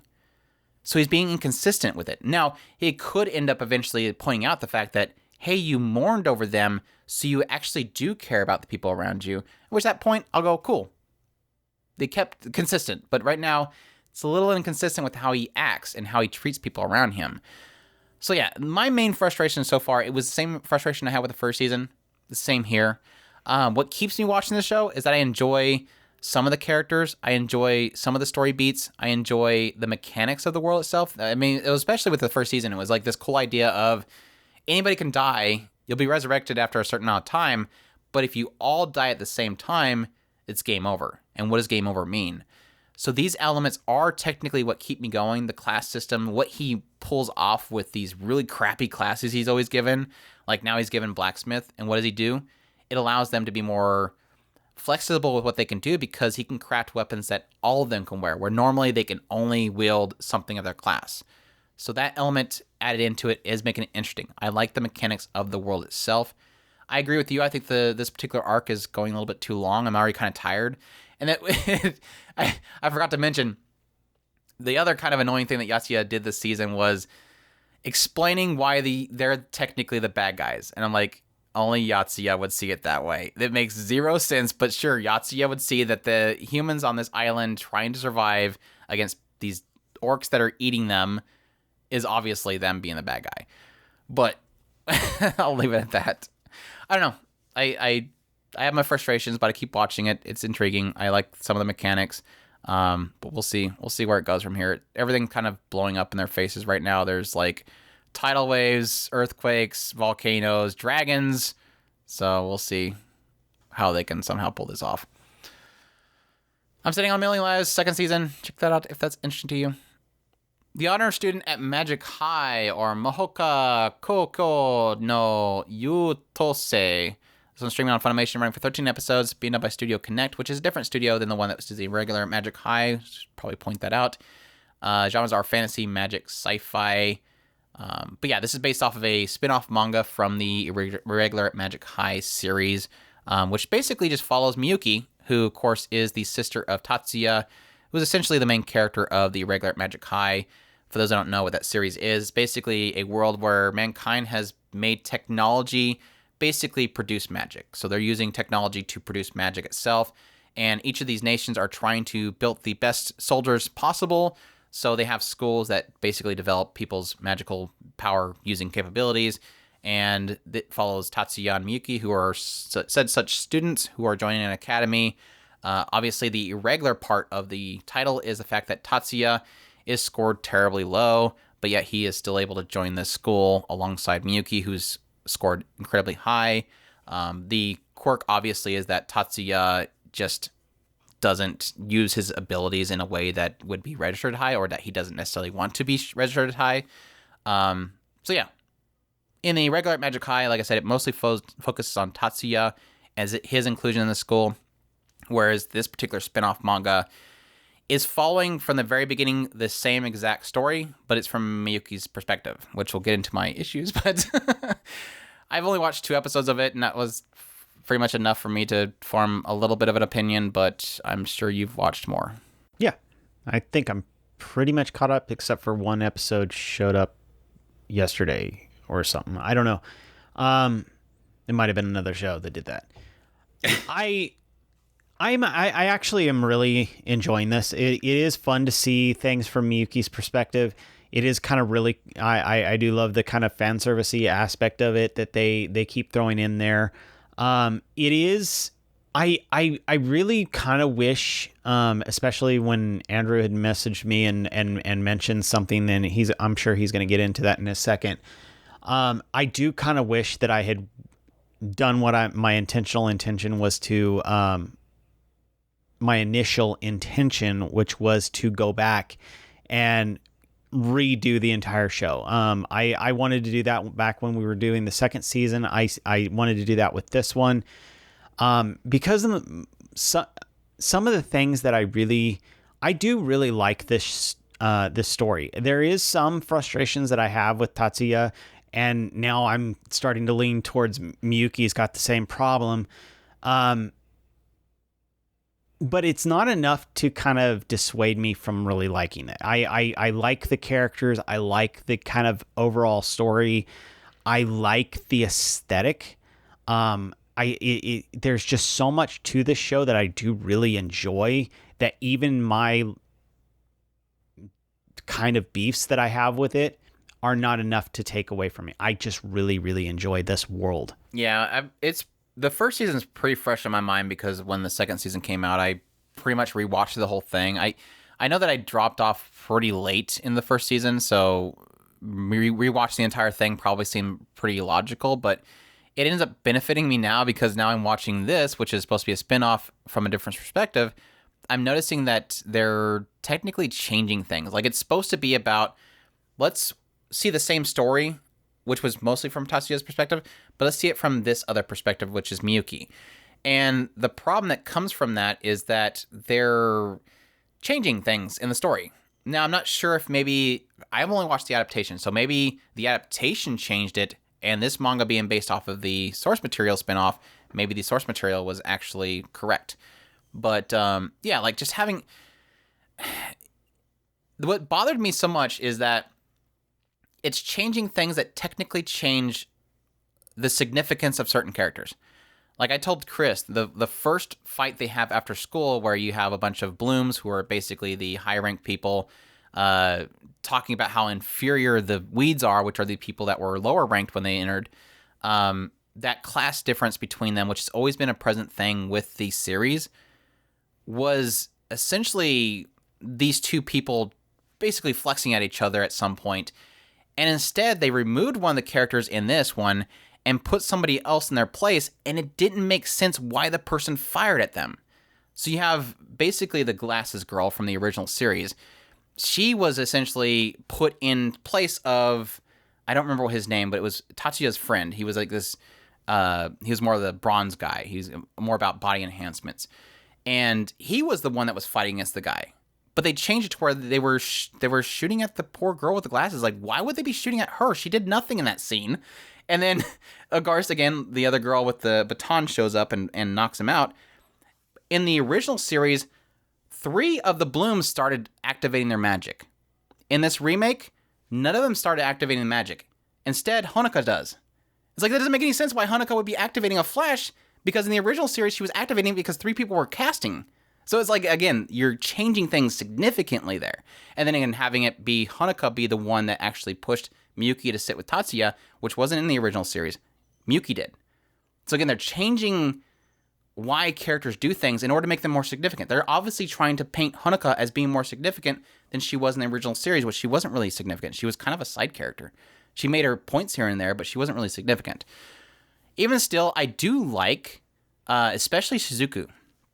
I love Shizuku from the original series. And her technically being one of the 3 main characters, like it's Miyuki, Shizuku, and Honoka. It's what they're so far painting, at least for the 2 episodes I've watched. I'm not sure if it changes. They've added a 3rd character. So you have 4 characters now. But even still, having Shizuku being technically one on the forefront is great for me because, like I said, I really loved her character and what they did with her in the original series. So that's pretty much the only thing that has me kind of wanting to continue watching. But I don't know, is she done anything so far, Shizuku, or is she still kind of the background character walking around with Honoka? Truth be told, I think that as I've watched, it's shifted from Miyuki's perspective to more the girls. Because yeah, it seemed like that was already the case technically at the beginning, which I think what they're doing technically is, okay, the original series again was mostly focused on Tatsuya, but Miyuki was a crucial part to Tatsuya. She was always kind of around. So you can't really do much without retreading the entire story if you focus on Miyuki too much. So it seemed like they're purposely trying to pull in the girls that were around Miyuki and make the story more about them. Is what I was getting out from the first 2 episodes. And that's where it's really shifted. In the last 2 episodes, it's really more focused on those 2. Yeah. So I think so far what I've noticed and what you're kind of confirming is it's not going to be so much about Miyuki's perspective, but necessarily the people around Miyuki that's going to be the main thing. Which again, I like Shizuku, so that's a good thing, and I'm hoping I could probably get something out of that. But I don't know. That does not dissuade, just to be clear, that does not dissuade it being from Miyuki's perspective. It's going to be more about Miyuki's perspective through the eyes of these other girls that are around Miyuki. So just to be clear on that, it's still technically from Miyuki's perspective. It's just the girls are the lens that is going to tell Miyuki's story. I think the unfortunate thing is there's not much to Miyuki's story besides I love my brother, I love my brother, I love my brother. So you have to technically bring in a lot of new characters and give them some story, because otherwise we ain't got nothing much here. So, well, yeah. And one of the cool things is that this is going to really do is that, because with Tatsuya, you've seen a lot of things from a lot of the characters around him, and you got to see a lot of the disciplinary committee. Yeah, you got to see a lot of the disciplinary committee. You've seen the weeds in a lot of cases. From doing it in this perspective, from this angle, you're going to see a lot more of we've already seen a lot more of the student council. We've already seen a lot more of the Blooms and what their perspective of each one of these story beats, which is one of the reasons, like I said, the more and more I get into this show, the more and more I want to go back to the old show. And it's sad that you brought this up, because now it's reminding me of an issue I have, and it could be a non-issue later, but the thing that I was really struggling with watching these first 2 episodes, it wasn't so much retreading the same story they technically already did, but more so retreading the Weeds versus Bloom thing. Like, it's like, we've done this. It's just like, it's such a tiring story. Like, I've been through the Bloom versus Weeds thing with the original series. Please don't make that about this with this one. I need something else. I don't need to retread these waters. But we'll see. It's an honor student at Magic High School. Battle game in 5 seconds, or Date 5 Bio de Battle. This one is streaming on Crunchyroll. Don't know how long it's going on for. Got to episode 3 so far. The studio is Synergy SP and Vega Entertainment. The source is a web manga. The genres are action, superpower, supernatural. Series composition is, again, being done by Toko Machida, who's done a lot of work. And this one basically opens up with a guy named Akira, who is a gamer. He just loves playing video games. He talks regularly about how he doesn't find anything really else in life challenging. Tests he does really well in. He just doesn't find it a challenge. And at some point, he kind of wishes that, he can find that next great game that he can be involved with. And it just so happens, right when he manages this random big, huge, muscly guy shows up and just wrecks a car right in front of him and starts chasing him down. And Akira just jumps into gamer mode, apparently, and starts running away and devising a plan to fight back against this guy. Ends up going to an abandoned warehouse where he somehow manages to impale the guy on a pole and kills him, and then apparently he won whatever game he was involved with. And then this Mion girl, this kind of cat girl looking girl, shows up out of nowhere and says, good job, I didn't think you could actually beat him, but I'm sorry, this next match is going to be a lose for you. Again, another match starts up, and she just blasts him with a cannon, knocks out his arm and half his side. And then he wakes up inside of a facility along with a whole bunch of other people who apparently have all somehow died in some way and have been kind of brought back from death through their amazing abilities or doctors, whatever. And they have all been kind of removed from the National Registry, so they're technically dead to everybody in the real world, or at least the normal world. But yeah, they've been all brought here and kind of given some kind of ability, all to kind of be tested. There's like this corporation that's testing these weird abilities by making all these people basically have to fight each other to death. And so they all are sent back to their rooms where they are given a note that tells them what their ability is. And then they are kind of subjected to different battles, 1-on-1, 5v5, tournament-style battles, different types of battles that will test their ability and if they can survive. So, yeah, Akira's weird, interesting ability is that his ability is whatever his opponent perceives his ability is. There's a girl named Yuri who is her capabilities are quintuple, increased by 5 times. Madoka is able to turn any stick or object into a blade that can cut through anything. Shin makes himself invulnerable for a period of time, such and such. So, your thoughts?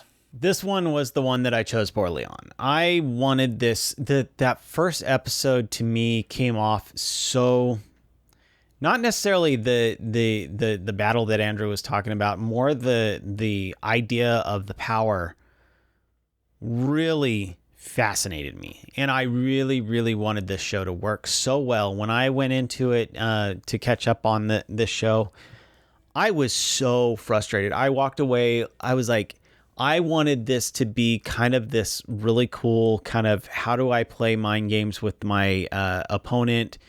I mean, yeah, I guess he's experimenting with it in the last 2 episodes. Yeah, I'm technically an episode ahead of Andrew right now, I guess. He wanted to experiment with his power and see what he could do with it, but it wasn't. It didn't. I think I watched 4. Is where they had the punishment game, which unfortunately the preview from the previous episode spoiled. It's like, who's gonna win? And it shows them in bunny outfits. I'm like, well, that just showed right there. That's gonna be the punishment game, is wearing the bunny outfit. So obviously we know who wins. Well, I didn't even see that. I didn't watch the preview, so I always think they're gonna be after cast stuff. So I watched afterwards and I see stuff. I that is one of those things that's frustrating sometimes. Cast stuff. It's funny because, like I said, I really wanted this to be kind of a cool Battle of Wills, and so far it's just to me it's coming off as a standard Battle Royale story, and that's not necessarily a bad thing. It's just not what the package said and what is actually coming out, or what is actually shaking out, is not necessarily the same. That doesn't mean it might not change. What do you mean the package isn't what he's got? You knew this was going to be a Battle Royale game. Well, no, I know, but I was really hoping... You just opened up the top of it, seen the toy already, and said, man, this is going to be a great package of food. And you're like, oh, wait, there's only one toy in it. So it is one of those things. It's like, I'm probably going to give it another episode or 2 and hope that they do more of the Battle of Wills rather than the... who has the most powerful ability, which is not necessarily a bad thing, like I said, but that's not what I really am pushing through this for. It already has came off quite a few times as something that wouldn't work for me, but that power really is a cool trick that I really, really want to see. Some of the other powers have been fascinating. They've shown a character with these marbles and making the marbles big as a way of fighting against another character. The 1/10 of stealing somebody's power at 1/10 of its scale was a fascinating concept. So there is a lot of things that could be really interesting. I really do want to see how they play this out. I just want to see Yuri have a match where she's not matched up against somebody that's super creepy. It's like every time she has a match, it's like, oh, here's another creepy person for her to get angry at. My only frustration that I have so far with this show is I don't like Akira as a main character. Like, especially early on, having this whole scene where he's being chased by a big dude. What his response is to go to a abandoned warehouse and kill the guy. Like, that doesn't... You've already pretty much pushed out the realms of me believing this as a human being. Nobody's going to snap. Like, I'm a gamer. I've seen tons of gamers. Their response to somebody hitting a van is not to go to an abandoned warehouse and figure out how to impale the guy with a pipe. Their response is to go to the police. It's not to make a game out of it. No, nobody would do that. Everybody has the ability to tell what is reality and what is not. And that was like one of those, is he just not out of in reality yet? Anyways, putting that aside, my other frustration is that they've already established that death is not a thing here. They've all died in some gruesome way, and somehow this company is able to bring them back. So from the first episode, they have already removed from me the fear of death. So I know that in later episodes, they can kill Yuri off, and guess what? Yuri can come back. They can kill off Madoka in some gruesome way, and I'm not going to believe that he's actually dead. Like you mean the monkey guy is still alive? Yeah, he could be alive. And not that they have to bring them back, but that they can. And that's my problem, is with a Battle Royale, which is technically has established itself as a Battle Royale show, the fear that always comes with those shows is that somebody dies, they're dead. And they have already broken that with this show, with the first episode. And that's what kind of frustrates me. I love Yuri's character. I thought that her story was great. They've established why she hates this idea of circumstances or happenstance. Guzin. She hates the word Guzin. I hated her fight. It was like it drug out way too long, her first fight. I'm like, okay, I get it. This guy's super creepy and yeah, sexually, yeah. I agree. I like the concept of Akira, and I think they could do some really cool stuff with it.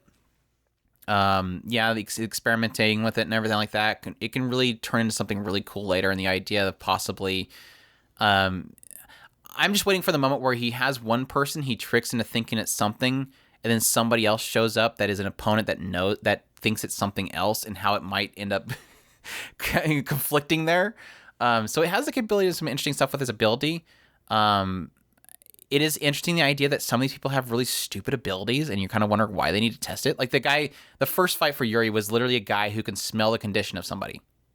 It's like, do you really need to test that? Or are you just trying to make a really easy ability that she can take out? It has the potential as a battle royale show, but it has its issues. But we'll see if it can do anything going forward. But yeah, that's Battle Game in 5 seconds. Check that out if that sounds interesting to you. Kageki Shojo, or Opera Girl. This one is streamed on Funimation, running for 13 episodes. I'm on episode 5 so far. The studio is Pine Jam. The source is a manga. The genres are drama, school, shoujo. The director is Kazuhiro Yoneda, who did Yona the Dawn and Glepner. This one takes place at the Kyoka Revue. Essentially, Revue has become really obviously extremely popular, and this particular this school was created in response to that in order to train the girls for Revue. For those who don't know what Revue is, it's basically a all-girls stage play, and often these more kind of masculine-looking girls, or even just pretty girls, will dress up as the male characters. The females will dress up as the female characters, obviously, and they will act out a stage play. And this is kind of something that blew up as very popular. And like I said, now they have a school that is being created in order to train these girls to become these actors on the stage. And what we kind of jump to is this girl named Ai Narita, who is a JPX idol who quit the industry, and now she is joining this Revue school in order to get away from boys because she has like a phobia of men in general.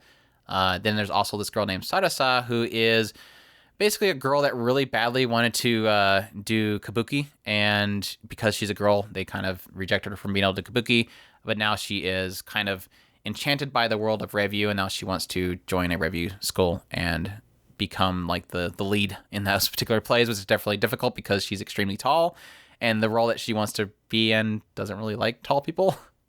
But it seems like this year of this schooling is taking chances. They've decided that this year they're going to kind of introduce a lot of students that normally they would reject because are not tall enough, they're not short enough, they're not this type, they're not this complexion. So it's kind of a experiment that they're doing by bringing all these girls in. So we basically follow mostly Ai Narita as well as Sarasa Watanabe as they are being introduced in the school. The difficulties they face in meeting their second years, where obviously there's a competition for these very limited roles on the stage. They basically have, each season has a grouping of girls who will do the stage plays. So each role is technically only 4 girls can be involved with it. So there's a lot of competition. So a lot of the students are kind of at each other's throats. And yeah, your thoughts? This story so far, it has been absolutely fantastic. I absolutely love the characters that they've introduced so far. I love the aesthetic that a lot of the show has. And I really, really, really like the drama beats that they got going on in here. We're talking some serious, kind of, personal issues, usually body images, concepts. We've got some really cool, not cool, but, very solid exploring of vices and issues, and like I said, just very solid drama beats that I really, really like. Like Andrew had mentioned, the competitiveness between a lot of these girls and how they deal with that is being explored, and I really like it. And I think that there is some solid writing going on in here. Yeah, when we were talking about this one in our preview, my excitement in it was mainly around the idea that I really liked Revue Starlight, but the issue that I had with Revue Starlight, that it didn't really necessarily get into the industry itself of Revue. It was more kind of about the competition, and it was more about the characters. It was more about this weird draft. So when I seen this one kind of pop up, I'm like, oh, cool. I wonder if this one can really get into the industry. I'm really fascinated by the concept of the Revue. I would love to see more into it. And thankfully, what I've gotten so far is definitely that. Now, granted, the characters are still very much so a focal point of it, but they're hitting, like you said, hitting on those elements of what these girls technically would face in this world of Revue, the competition of it, the essentially the effects that it has on their health and what they can kind of go through. I especially love this one moment where you do technically have a very obvious case of a girl purging. And what I loved so much about it was the remedy wasn't from another student. Like, I assumed, okay, Sarasa's super hyper genki. She's probably going to see it and go, you should stop doing that. Eat more salad. And everybody's happy and they move on. No, they actually have the school, who obviously faces anorexia and bulimia and stuff like that on a regular basis with their girls, because there's so much they point out the idea that the reason why she starts purging was because they said, you can't be chubby.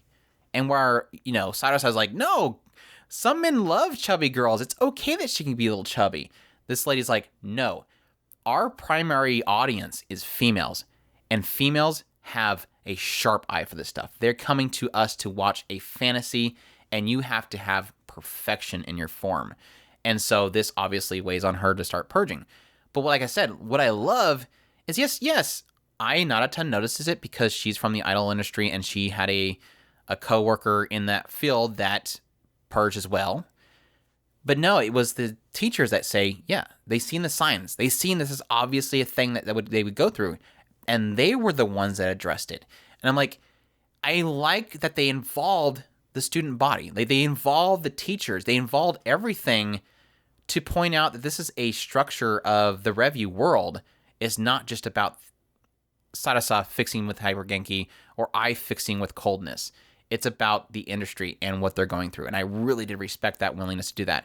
I did not like Ai Narita at all early on. I thought that she was obnoxious, obviously having the man phobia thing, which I just never really cared much for that archetype. Yes, thankfully they explain it. And they explained it in a way that was very unsettling, and I did like what they kind of got into. I still didn't like her, even though I now know why she is the way she is, and I'm heartbroken for her. But like I mentioned in my video, I said, it's kind of like somebody punching you, and then you finding out why they punched you is because they got punched a bunch by their father or something. I now understand why he punched me, but I still don't like the fact that they punched me. So, yeah, it's got a lot of it's got everything perfect in the show. It's got amazing characters. It's got some story beats that they're getting into that I think are very powerful and very well done and very respectfully done. The industry aspects they're involving, the competition between the girls, the effects on their health and what they have to kind of go through, the respect that I kind of already gained from several of the teachers that I think are going to be crucial for the development of these girls. Everything is just perfectly in line to tell what I feel is going to be a perfect telling of a Revue schooling process and what that means for the industry as a whole, the requirements of them, what they're expected to do, and it's all kind of being, it's just perfectly done so far, and I'm absolutely loving it. I think when I watched my first 2 episodes, I did my first impressions, and obviously I had to go back and watch a lot of other shows. This was the one that I kind of wish that I did weekly on it, because when I got back to it, from episode 3 all the way to episode 5, I was just sucked in, and I'm like, this show is amazing. This is going to literally be a contender for best of the anime of the year, definitely. So hopefully it keeps up. Hopefully it doesn't, stumble or anything like that. I'm hoping that it keeps up this pacing, but yeah, it's been fantastic so far. Yeah, if you guys are wondering, the one that probably I almost agree with Andrew on the contender of the year for this one. This is the one that a lot of people need to start looking at and getting serious about. Hey, I'm not we don't know that it's going to keep on going at this point, at this rate, but it's such solid writing. This is probably the one that we're going to start yelling, hey everybody, you guys need to be watching this one. Yeah. Kageki Shojo, the only thing I hate is that they put Kageki Shojo, they put SHOJO on the website, and everything else is spelled shoujo with a U. And it doesn't necessarily have to, but it bugs me because every time I type it out, I have to get rid of the U. Anyways, it's a goofy side tangent. Moving on. Love Live Superstar. This one is streaming on Funimation, running for an unknown amount of episodes, probably 2 core like they always do. or at least a core and then a second season. On episode 2 so far, I think they have not released 3 yet because they were delaying due to the Olympics. But being done by Studio Sunrise. I was wondering about that. Yeah, Sunrise is doing it. The other problem we're really having is I think they have some kind of deal where they're delaying it. So I think we're going to delay even further than that because apparently it has to be on Tokyo television for like 4 days before it comes over here. I don't know. But anyways, as always, it's a mixed media project. Basically, they, do idol showings and everything like that with it. But yeah, genres of music, slice of life, school. And yeah, for those that are not aware of the Love Live franchise, I don't know why you wouldn't. Essentially, it's basically about school idols. In this particular world, popular thing that happens on a regular basis is different schools have idol groups and they like to compete on the stage. And we're now following the girls of Yuigaoka High School. Mainly at the very beginning, we're following Kanan, who is obviously really into music. She really wants to sing, but every time she's on the stage, she fails and passes out. And even at the audition of her school to be part of the music group or the music side of music program, she again fails there, and so she kind of gives up on music altogether. But unfortunately for her, while she is singing alone, walking down a street, this girl named Cuckoo, who is a Chinese exchange student, ends up spotting her and loving her voice, and so she drives her relentlessly, as the Genki character of all Love Live shows have to do, to eventually join her in making a school idol club. And as all Love Live shows would have you do, they cannot create the club because it's not allowed, and so they have to somehow create the club. Which I did really like with this particular show, this particular Love Live. They actually explain it really well. And the idea this is a very prestigious school where all their music programs are perfection. There's no room for failure. They are the best of the best. The concept of creating a school idol group club is something they're not going to take lightly. And the idea is if you're going to do it, you're going to do it in perfection. So they essentially have to prove that they can create the club by going to a competition and winning the competition. And then at that point, the director said that, then at that point, I will let you create a club. I will know that you were serious about this and that you're not going to make our school look bad and lower essentially the value of our school by failing at competitions. So Cuckoo, Kanan, along with Kanan's friends Chisato, are all working to create a routine that Kanan and Cuckoo can go onto the stage and win this performance at in order to create their club. So, your thoughts? This is one that I do kind of wish I had a few more episodes to kind of feel out how I feel about this story. I do like that they've kind of shooken up for lack of a better term, their archetypes. In a way, you have the foreign exchange student. Usually they're from a Western... America des. Yeah. France des. In this case, we're actually getting a Chinese exchange student, or in the case of the main character is not necessarily the quote unquote Genki. It's our Chinese character. I can't wait to see some of the other characters. I really, really want to get to know Sumeri. She looks like she could be so much fun already. Yeah, she looks like she's going to be kind of the Chunibyo-ish, and she's at the same time, she's coming off as an Ojo at the same time. So it'll be kind of fun to see where she comes in when we get down to it. Unfortunately, also the student council president... with the goofy side that she's trying to hide. Yeah, unfortunately, the student council president still the student council president, mean lady. That obviously from failure of idol industry. Obviously, mother probably a failed idol or something. It'll be fun to see where they go. Like I said, I do feel like we're a little bit too early to kind of really comment on this one. It is frustrating that there's a kind of delay on it. But I can't wait to see what we do get when we do get it. Yeah, I'm on the same boat as I honestly. For Love Live fans out there, I'm sorry to say this, but I did not like the last season of Love Live. I didn't like the feel of it. I love the music and I love the characters, but I didn't like the feel of the storytelling. It was literally the one where they drove a van off a cliff. It felt very rote in the idea that everything seemed to play out in almost like a musical way, where suddenly out of nowhere they'd start singing on the rooftop, and suddenly out of nowhere 100 students are below them watching it like it's a concert. It just felt unreal and unnatural. And the thing that I've always loved about Love Live is feeling that sense of these girls trying to rise up from nothing and becoming something. I don't want the story to make it look like they're already successful and we're just watching them almost get to that successful point while, having everything played into. So yeah, like I said, I didn't care for the last season of it. So I'm really looking forward to this one. And so far with the first 2 episodes, it's already, yes, it had a moment with Kanan running up and suddenly she's singing a song. But again, it didn't feel that similar feel of everything kind of being forced for them and the narrative forced for them to succeed. And the characters so far I really love. Kanan's great. I love her insecurities he has. Cuckoo's great. She's definitely, she's ganky, but she's got that, she does chill out here and there. And that's a good thing. I don't want her hyper ganky all the time. Chisato's great. I love her little rap movement that she comes out of nowhere with. But I love that they have already kind of established this idea that nothing's being handed to them. Kanan working tirelessly every night after school, after their practice, working all night to basically compose music from Cuckoo's writing.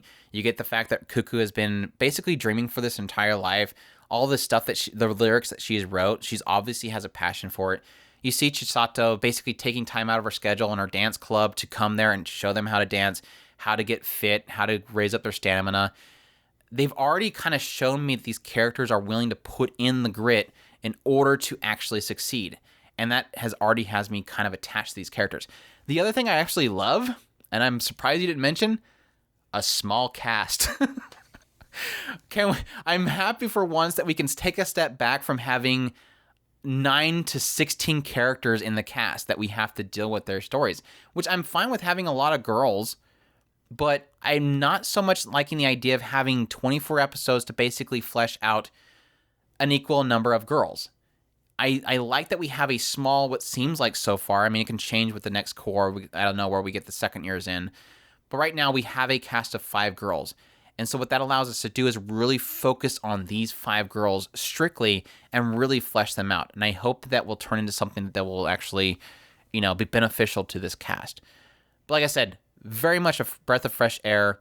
Loving these girls already. Loving the determination. And yeah, I'm with you. I want Sumire already. I really want to see what she's all about because she's already, in the very brief times we've seen her, I'm already loving her character. But yeah, I was laughing at the idea that I knew that they were going to have a Chinese exchange student in the cast. But what surprised me is when I seen the character designs, I immediately thought it was going to be Chisato because she has the Chun-Li buns. Yeah. But yeah, I was surprised to see it was Cuckoo. But yeah, great so far. Great animation. As always, Sunrise puts a lot of effort into the show because it's basically they make a lot of money off of the Love Live stuff. So they put a lot of effort into the animation. The characters look lively. Their hair and everything flows very well to make them really come to life. And yeah, looking forward to more. Music so far, I mean, at face value, hasn't grabbed me like the last group did, which I said was pretty much the reason why I wanted to continue watching the last one, even though I had problems with the portrayal of the story. But we'll see. Hopefully it improves. But not that it's bad. It's just nothing has grabbed me so far. So, Love Live Superstar. Check that out if that's interesting to you. Nighthead 2041, running on Crunchyroll. Unknown amount of episodes, being done by Studio Shirogumi, who has done revisions in the past. Pretty much a full CGI studio. The source is a 1992 TV drama from Japan. The genres are sci-fi, mystery, psychological, supernatural drama. And the writer for this series is the director of said 1992 TV drama, George Hida. And so this one essentially, here's the troubling thing, because I think this is going to be a remake. So far, it seems that all signs point to this. But essentially, they had a 1992 TV drama, and then they did an anime adaptation of the story, like in 2003 or something like that. And this one seems to be a remake based on the idea of what synopsis I'm reading from the anime, that seems to be entirely different. So, how do I explain this? So it starts off the show itself takes place in 2041, and it follows a team of individuals who essentially have to hunt down anybody that has any kind of dealing with anything supernatural, because this particular world itself has pretty much banned the belief in religion, the belief in supernatural, ghosts, any kind of materials, books that have anything to do with supernatural within it. They even, like, on a regular basis, they point out a volume of Akira that seems to be popped in here and there at random locations. But anything dealing with supernatural at all is strictly prohibited. And right off the back in our first episode, we have a case where Yuya and Takuya, who are brothers, who are part of this one particular team, are going after this guy that's known as Miracle Mick, and he has basically a cult that he is, raising followers for, that he can perform miracles for, and they're trying to hunt him down. And during this process, we end up finding out that Takuya is able to kind of emit some of these supernatural abilities. He's able to, like, do this kind of force psychic push to kind of push people. And they kind of cover it up. They don't really know what happened, so they kind of move on. And eventually, they end up finding this Miracle Mick at a diner shortly later, and he's with this girl named Kimie. And Kimie, as you kind of find out, as Miracle Mick is, quote-unquote, performing miracles to people, this Kimie is actually controlling the people to make them believe that they have been cured. Like, one guy has a problem with his eye. She's able to make him think that his eye is working now. As a guy with a problem with his hand, it's, like, broken or something like that, she's able to make him think that his hand is now cured. But they're not actually being cured. So this group of soldiers, they end up busting into this diner and trying to capture this Miracle Mick. And we end up finding out this girl that's controlling people was a planted mole. She's actually working for them. On the other side of this whole storytelling, we have two brothers, Naoya and Naoto, who are escaping from a facility that there were a lab facility they were being experimented on because they actually have these psychic abilities. And they were basically told that, the outside world is acceptant of people with psychic powers now. So obviously, to their surprise, they're hunting them down instead. So it's kind of a big of a shock for them. So yeah, what basically is kind of being developed from the story is that after this whole situation at this diner, their commander tells them, look, the cat's out of the bag now. You guys now know that there is actually psychic abilities. People can do supernatural abilities. And we want you to basically become psychics so you can hunt down psychics. And so at the same time, they hide from the media that there's an existence of psychics, and they punish anybody that believes that there's existence of it or, have materials or anything that actually talk about it. And so that's kind of the premise that's set up so far. You learn out later, like I watched 3 episodes or something like that, maybe 4. Find out later that there's some kind of connection between the guys that are at the lab and this Yuya and Takuya that work for this organization that hunt down psychics. There's some weird girl that is popping up here and there who looks like a schoolgirl that apparently existed like 20 years prior and was involved with this World War III that happened. But yeah, it's confusing to explain, but it makes sense more than you think it does. I really do like this show so far. I think it's probably going to be one of those shows that I am like the only person in the world that watches it. I just like the setup so far. I think it looks good. It's not the best CGI ever, but I think it's got a good styling and shading to it. I think my enjoyment so far with it is I enjoy the action of it. The music is phenomenal. I love the music in this show so far. I think it does so well in portraying the scenes. I'm curious what they're going to do with the characters going forward, just because the idea of you're technically a psychic and you're having to hunt down people that's psychic. They've already established this idea that even having materials of black magic can end you with a death sentence. So a lot of the scenarios they kind of get involved with have been great so far. They had this one case where a bunch of students are unfortunately ending their own lives, and they're trying to figure out if it's a curse or something like that. All that kind of stuff was pretty cool as well. I don't know. I've been enjoying it a lot. I think it's got a good setup. It's got good characters so far. I wouldn't say good characters. I think it's just really the setup and the world itself that's interests me, because the characters themselves haven't really done anything significant. So this will probably lay more in the idea of a show that I like outside of characters, which obviously Chris would not like. But it's interesting so far. I'm enjoying it. So I'll probably come back and do a review of it and let you guys know about the show that nobody watched, Nighthead 2041. D-side, Traumerei, the animation. This one's streaming on Crunchyroll. Don't know how long it's going for. It's done by Studio Senzagen, who did, of course, Bubuki Baranki. So this is another full CGI studio. And we liked Bubuki Baranki's art style with their use of CGI as well. So this is a mixed media project, obviously, by Bushiroad, Sumzap, and Raycom, which, of course, is making a mobile game outside of this anime adaptation. So, yeah. Writer is Hiroshi Onogi, who, of course, is the series composition and script writer for Fullmetal Alchemist Brotherhood and Shangri-La. And, yeah. See this show. It mainly focuses on Ryuhei, who is this guy that is a kickboxer by day, goes to school. At some point, he ends up in a dream world while he's sleeping one night where he's being attacked by these creatures known as the Weird. And these other people come up and show up to rescue him, and they are known as the Knocker-Ups.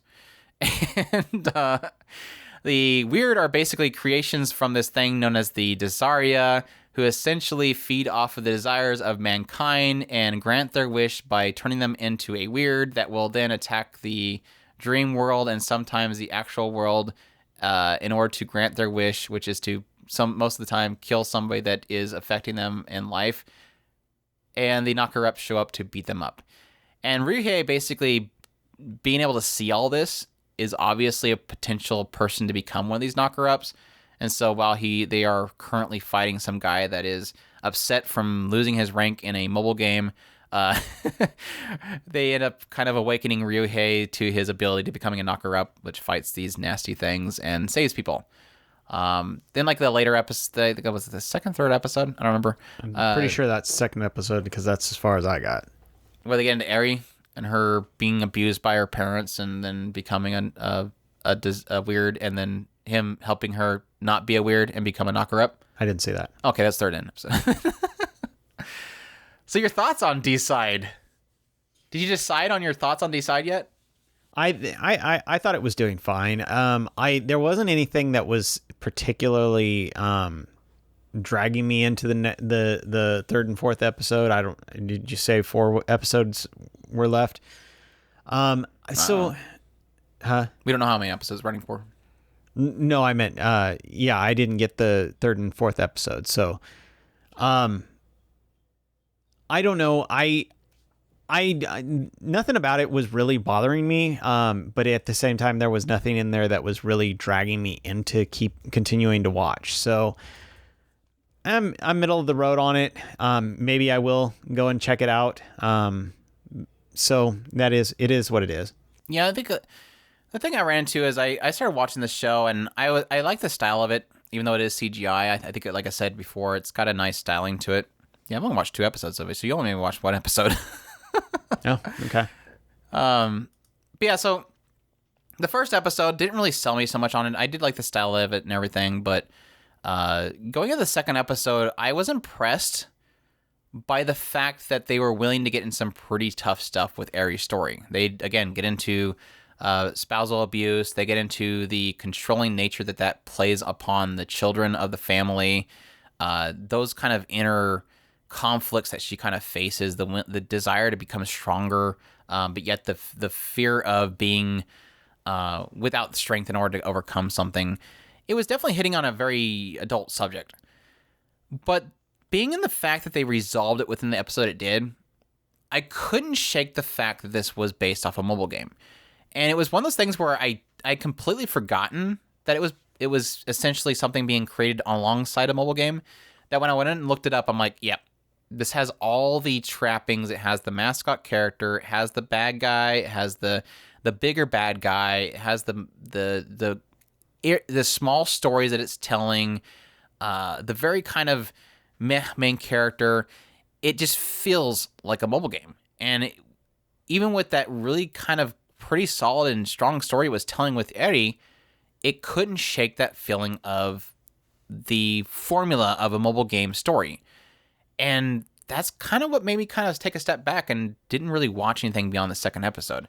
I might go back and watch a couple more episodes to see if it does something interesting with the other characters. I really want to see more of Reina if they get into her character. We have Aoyuki in the show as well. So there's another show for Aoyuki. She's Jessica, and I love her to death because she's got this gigantic machine gun that she pops out and starts gunning things down. But yeah, I don't know. Like I said, I can't. I don't mind mobile game stories because sometimes they can actually have good stories. Fate Grand Order technically has a good story. We liked Luck and Logic had technically a good story to that one. So it's not as if mobile games can't tell good stories. It's just that when it seems like it focuses so much on the formula itself, it's hard to shake that feeling and get really invested. And so, I don't know. Like I said, I'll probably check a couple more episodes out when I have some more time, free time. But as it stands now, I don't know. Not really feeling it too much. So, yep, that's D-side Traumerei, the animation. Yeah, that's it for our summer 2021 anime first impressions. Magic Record just released its second season, first episode. I honestly myself I don't like the idea of jumping back into it just because I still feel a little bit wronged by the fact that I put money into that stupid mobile game and they shut it down. So, have you checked out the first episode? I thought about it, but I hadn't gotten to it yet. I've seen clips. It looks like they have some amazing animation pieces, so I'm probably eventually, I don't know, as soon as I can get over the nasty taste. Pirate Princess isn't until like another 2 weeks. Higurashi Sotsu, now that I'm done with my first impressions, I will probably start getting caught up on the old series, rewatching it, and then eventually get into Sotsu. But I'm looking forward to that. Mother Goddess Dormitory, I just forgot about. Honestly, it's on a different platform, and so I forgot High about Dive it. won't let you without signing up. That's the other thing. I wish they would do ads, but I do eventually want to get a sign up just to. Because I did try. Yeah, I did too. I figured they would do a week wait like everybody else does, but apparently not. So, yeah, that's our first impressions, summer 2022 and 2021 first impressions. Hope you guys enjoyed. As always, we thank everybody for the support through Patreon, through just telling other people about us, supporting our YouTube channel, where we will have this posted as well. We hope you all enjoy. We thank you all for watching, and y'all take care. Oh, watching, thank you, watching, listening.